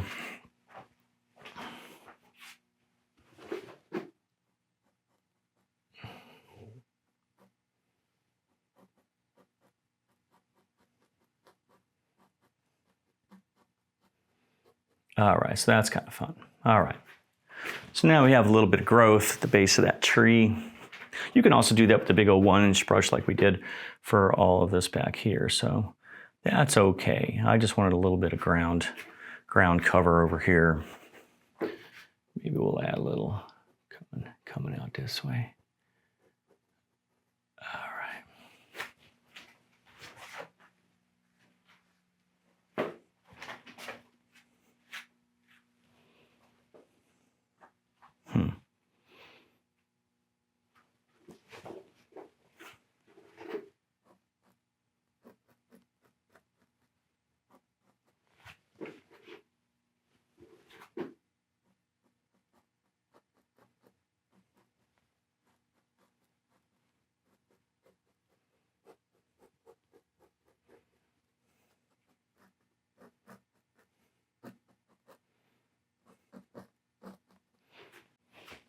Okay, I'm gonna lay that brush down, and I'm gonna grab a little smaller brush. This is like a number 2 flat. So what I'm gonna do is mix a little bit. I'm gonna take my palette knife and do this. Mix a little bit of this Van Dyke brown and a little bit of this mountain mixture to darken that up just a little bit. And what I'm gonna do is I'm gonna lay in the base color for the fencing that we've got in this painting. Here, let me grab just a little more of each of those. That won't be enough paint if I don't. Okay. All right, so not adding an oil mixture into this because I want this to be a little thicker at the bottom. I can add in oil on top to thin down the paint to get it to stick on top when we do the highlights on it. But let's get that base color of that in right now. The fence is kind of a cute little addition to it. It's really funny in Bob Ross paintings, you often wonder, like, what happened to this fence? Why is this fence like this? And this is another example. I realized that this one was done by Nick, but it's very much in the style of Bob's very odd fence lines that he has in his paintings. I might just attach this to the building in just a moment with the posts. So I'm going to lay these posts in, and I think I'm going to make this kind of I know that one's straight, but I'm going to make a couple of these a little more crooked, just for fun. Gosh, here, let's see.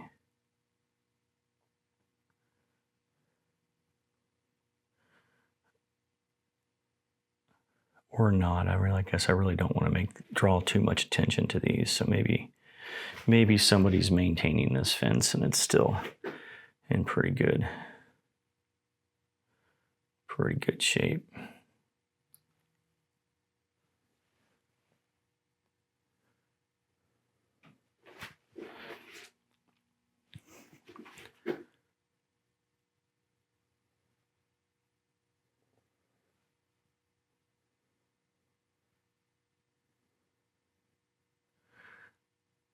Going to be slightly wider and slightly taller as it moves toward us. Now, but if you live out where we live in the middle of nowhere in Indiana, we live in the middle of farmland, and these farmers out here, their fences are not even because they very literally take logs and drive those into the ground. So don't worry too much if your posts are irregularly shaped and maybe they're a little crooked. Maybe they kind of have a little bend in them, like this one. Here, I'll put one in here just with a little bend, and maybe it's maybe it's just a log. The old farmer, the old dweller of this cabin, just kind of drove into the ground to make his little posts. They're not all evenly spaced. Like, these are not evenly spaced compared to these two, and I'm really actually okay with that.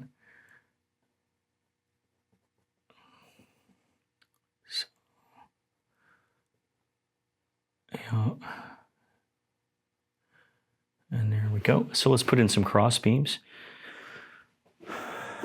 You can also put wire. I mean, most of the farmers around here just put in wire where we live. Maybe you got a little beam coming off of this to support the corner. Maybe there was a fence that ran along the corner some time ago.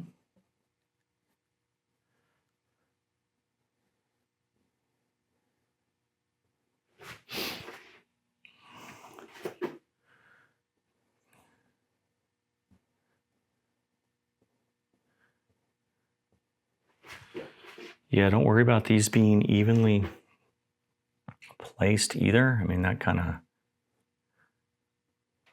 is kind of fun to have this be a little more random.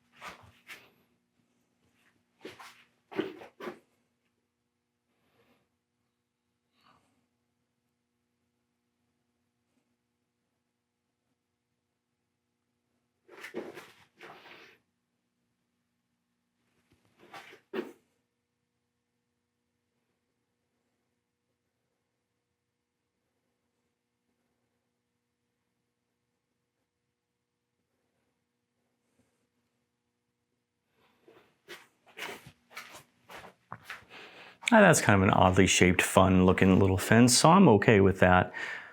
All right, so here I'm gonna put in some little, since I've got a little bit of paint on my brush, I'm just gonna kind of put in some darks into my pathway here and there, just to add a little more contrast. And why not, right? I mean, gosh, I got this paint here. Add a little more color into that pathway.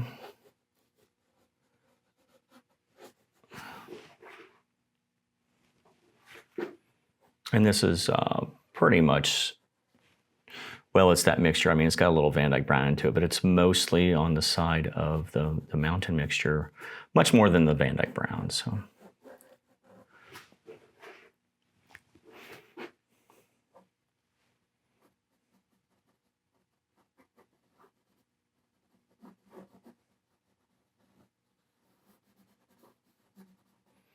And I'm just kind of scrubbing just a little bit in here, and I'll come in with some highlights in a bit too, just to kind of go over this and make it a little more dynamic. You know, we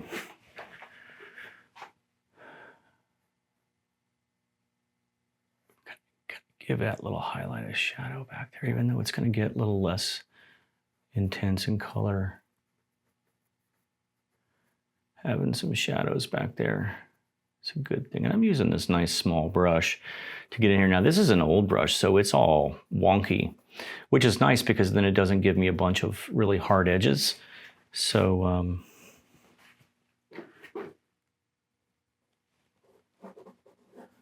so that's kind of nice. So save your old brushes. Don't get rid of them. This is a perfect function for this old brush, just to kind of scrub in something where I, kind of want some... not hard edges, I want some kind of fuzzy edges where there doesn't need to be a lot of definition. I keep a lot of these old brushes around just for this type of application. So,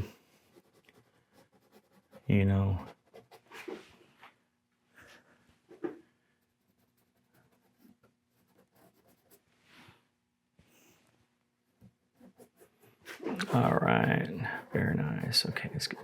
So now we've got a lot more shadow in here, so we'll, in a little bit, oh gosh, why not do it now?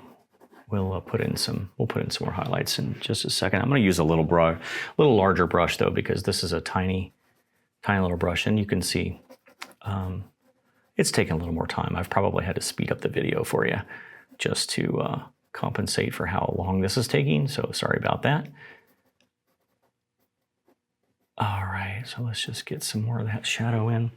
And while we're at it, let's put a little more shadow, a little more variation. Now we've got a different color on the brush, so we might as well put some of that right in here where we know it's going to be nice and dark, because the sun is coming from this way, so over on this side of the interior of the door, there will be a shadow that will be cast. So why not make that darker, just to give a little more variation? We can do it in the window too. Just add color, and that helps tie it in, because I've got this color elsewhere in the painting, so that helps make the painting more cohesive if we tie these things in together. All right, so that's done. I'm gonna wipe out this brush real quick. All right, let's go ahead and give us a little more. Let's give the pathway just a little bit more color and kind of tie that in. I'm gonna switch to a clean filbert brush, and I'm going to take some of my titanium white and my dark sienna and my Van Dyke brown, much more of the white. Let's get some light highlights in here. And I'm not going to mix that to a solid dead color, but I'm going to load both sides of my brush. And I can do it with a knife too, and I may end up doing it with a knife, but I'm just going to kind of graze some of these areas. Okay, especially on this side where I know the sunlight would hit a little more, perhaps, than on this side of the pathway where it might be blocked by the tree or something else in the way. Here, let's get some of these nice little... And I'm using a very light touch on this and just kind of very, very gently scrubbing in some of this paint. It doesn't have to be, don't use hard pressure. I mean, the lighter you paint, a lot of times the better your results will be. So I actually probably will come across at the end after we get a little more of this stuff in here and use a knife just to give it a little bit different texture. Kind of is a fun way to, add something different into your painting. So I'm being very careful in here. Little something different into your painting just to give it a little variety. Okay. Variety is a good thing. Okay, so that pathway looks a lot better than it did. And remember that the angle is important. So this is mostly horizontal strokes that you ought to be using. It's got to be flat enough for somebody to walk on, right?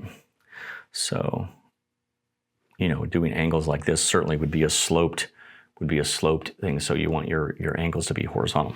Okay, I'm going to wipe out this brush and we're going to go into some yellow ochre. I think would be a good way to highlight at least the edges of this thing. So I'm going to wipe out that little small brush. I'm going to go back to my little tiny brush that I was using to actually draw them in. And I'm going to get some highlights on here. I'm going to go into a little bit of this titanium white. It might have a little bit of that dark sienna in it, and then yellow ochre. And I'm going to make a really light color because I know that the majority of the bright light would be coming from the right-hand side of the painting. So I'm going to, with a very gentle touch, just kind of lay in a little bit of color over here. Right, and we'll do a little more. I'm gonna lay this color in. I'm out of paint. Let's see. I'm gonna end up needing to mix a lot more.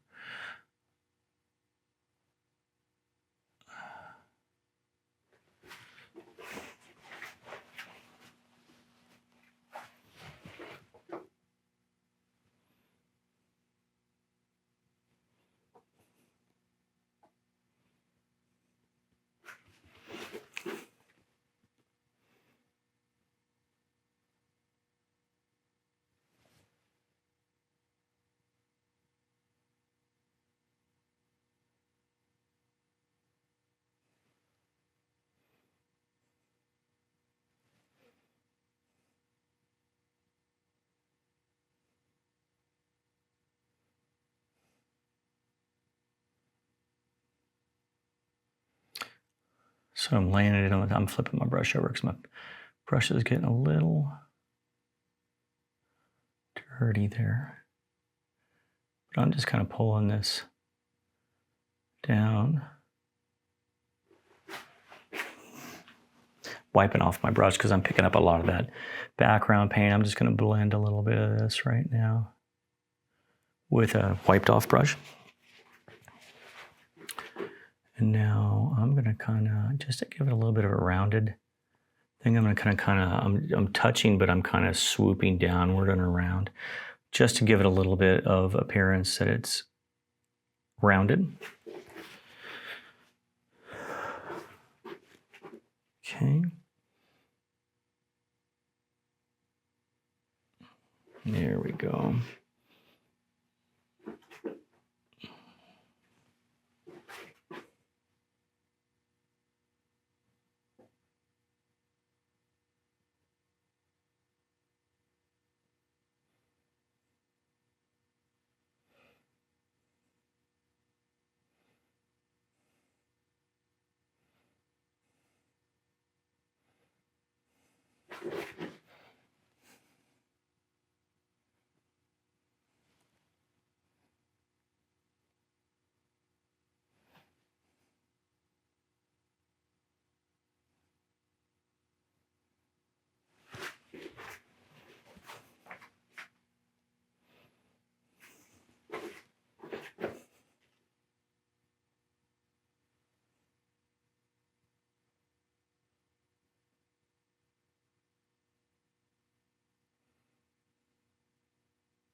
Okay, now I'm going to go into a little bit of oil and then into my brighter color, which I had the yellow ochre and titanium white. I'm just going to thin this down just a little bit so that it will stick on top of this, because you know a thin paint will stick to a thick paint. And of course, I recommend that you thin it down with oil versus paint thinner, just to stay in line with the fat over lean method. So I'm going to come in here and just get this to stick a little better, hopefully, with or to brighten up a little bit too. Get it to stick and to brighten it up. So there we go. So we have a little brighter edge, right?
No matter your medium, Scrubby Artist Soap will get the mess off your hands in a hurry. I developed this specifically for artists, but it works on anyone with dirty hands. Made with coconut and avocado oils with a touch of pumice and poppy seeds for some extra scrubby action, our natural soap harnesses the power of nature, which other chemical-laden soaps just can't do. It's simply the best soap on the planet to get the gunk off your hands after a painting session, and I make it right here in our studio. You can only get it from us. The link is in the description below this video. Order yours today. Okay, now let's go back to this cabin and let's add in some highlights on that cabin using our same super nice bright highlight color. Let's start laying in some details there, just where the sun might be hitting. Okay.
Why not add a little bit of this color to that pathway?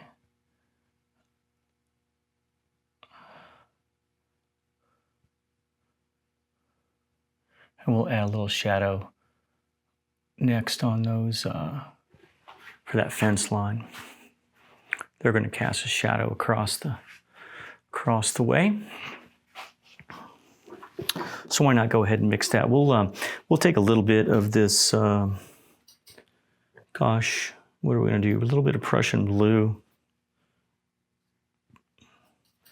and a little bit of this bright red that's down here, and we'll mix those two together to make a nice deep lavender. Alternately, you could use that mountain mix, which I know is a little more blue, so you can add a little bit of red into it, or alizarin crimson, if you've got that, to kind of make it a little more lavender in color. Because a lot of times these shadows, you're going to find there's going to be lots of lavender in those shadows. In this case, this is no exception. So let me grab that small brush that we used. We're just going to cast a little shadow using this little small brush. I'm going to go right into this. Now I'm going to test it first to see, because this is really dark, so I don't want it to be dark, too dark. So we'll see how it mixes with this other paint here. So if the sunlight's come this way, it's going to cast a shadow out this way. So I'm just going to kind of lightly brush in some color. All right, that's okay. That's not bad. It's not bad. Let's see how the rest of them, of the uprights look. Then we'll tackle that.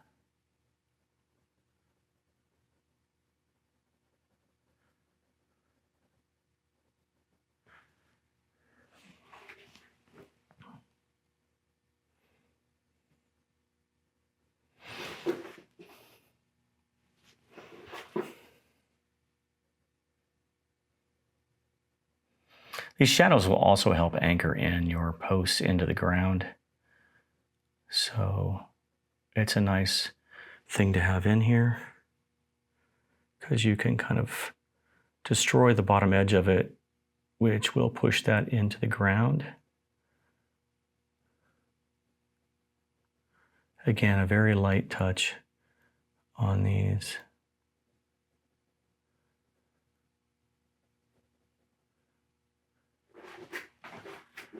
Okay, I might have them little, oh no, they're okay. All right, so now this other angle here, this is an interesting one. It's gonna have to cast its shadow. Always, man, these are always confusing. Okay, so it's on that. So it's gonna cast a shadow here.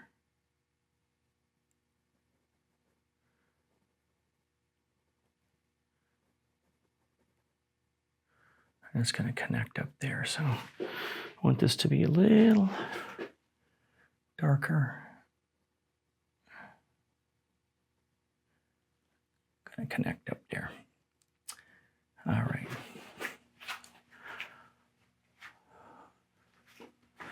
All right, so one of the final things that we can do to kind of spruce up this painting is we can just take a step back, take a look at it, and see where we want to put some highlights on it. And I know that I want to put a few more highlights on top of these fence posts, just using that bright color. And I'm going to use that really, really small brush just to lay on a couple of little things.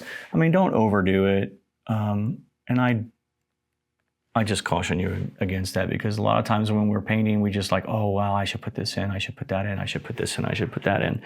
And when you do that, you end up piddling your paintings to death, and you've said way more in the painting than you really needed to say. So I'm gonna probably, unless I see something glaring, probably only gonna put in one or two more things that I think the painting really needs. I can also kind of take a look at it in a couple of days and see whether or not I need to come in and do something else to make it, you know, look a little better. So some of these areas right here, because now I'm comparing the fence to the cabin right now, so I kind of want to brighten that up to make it match a little more because I'm going to make the assumption that this is the same type of timber that's growing around where this cabin was built. So they use the same type of timber for the fence and the cabin, which means they should be, they should make sense. They should match. They should, not perfectly, but they should have some of the same characteristics in color. Same characteristics in color. Okay, so I'm stepping back and taking a look now. All right, I do see like some of the things in the pathway that kind of bother me. So I'm going to grab a little fan brush. I'm going to set this thing down. I'm going to grab a fan brush, and I'm going to come in with a little bit, I think, of this yellow ochre and titanium white. I know it's got a little bit of Van Dyke brown in it. And let's see how this looks, just to kind of sweep in some of this color. My fan brush is very stiff. It needs a good washing. Just to knock down some of this intense dark. I've got it just a little too dark back here as I was working back into the background. And of course, we don't want the opposite either. We don't want it to go in too intense like it just did when that piece of paint got laid down on it. So I'm just blending that out. Not a big deal. Not something we need to worry about too much. Okay, so we can kind of scooch over some of this. And if I wanted to, I could even bring in the foreground, I could bring in a knife and lay in a little bit of color. I just took a little ribbon of paint on my knife, and I can just come in and, I can add in. And then I'll take a fan brush and kind of brush over that to tamp that down just a little. Okay, but this gives us several ways of putting on paint, which is really nice. So you're not using just the same technique. It also, since I'm using this in the foreground, will give me a little more texture in the foreground. And I know I've previously talked about I love finishing my normal paintings, my studio work. I love finishing them off with palette knives, just because of that extra texture it gives in that foreground, So.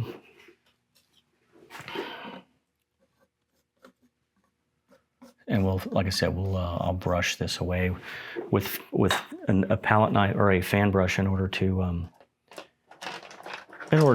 tamp down that texture in this particular case, because I really don't need it here. So off in this background, you wouldn't be able to see that intense texture. So this just gives me the opportunity also to blend in this color a little bit.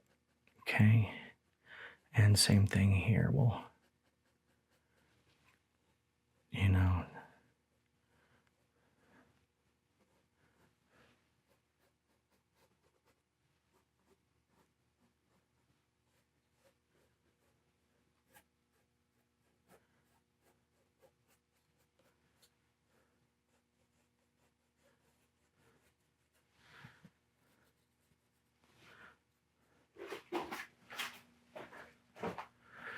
there's a little piece of symmetry right here. I'm just going to knock that out.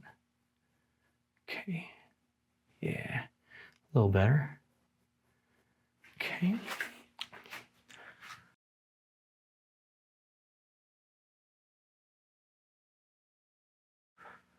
And okay, I think that about does it.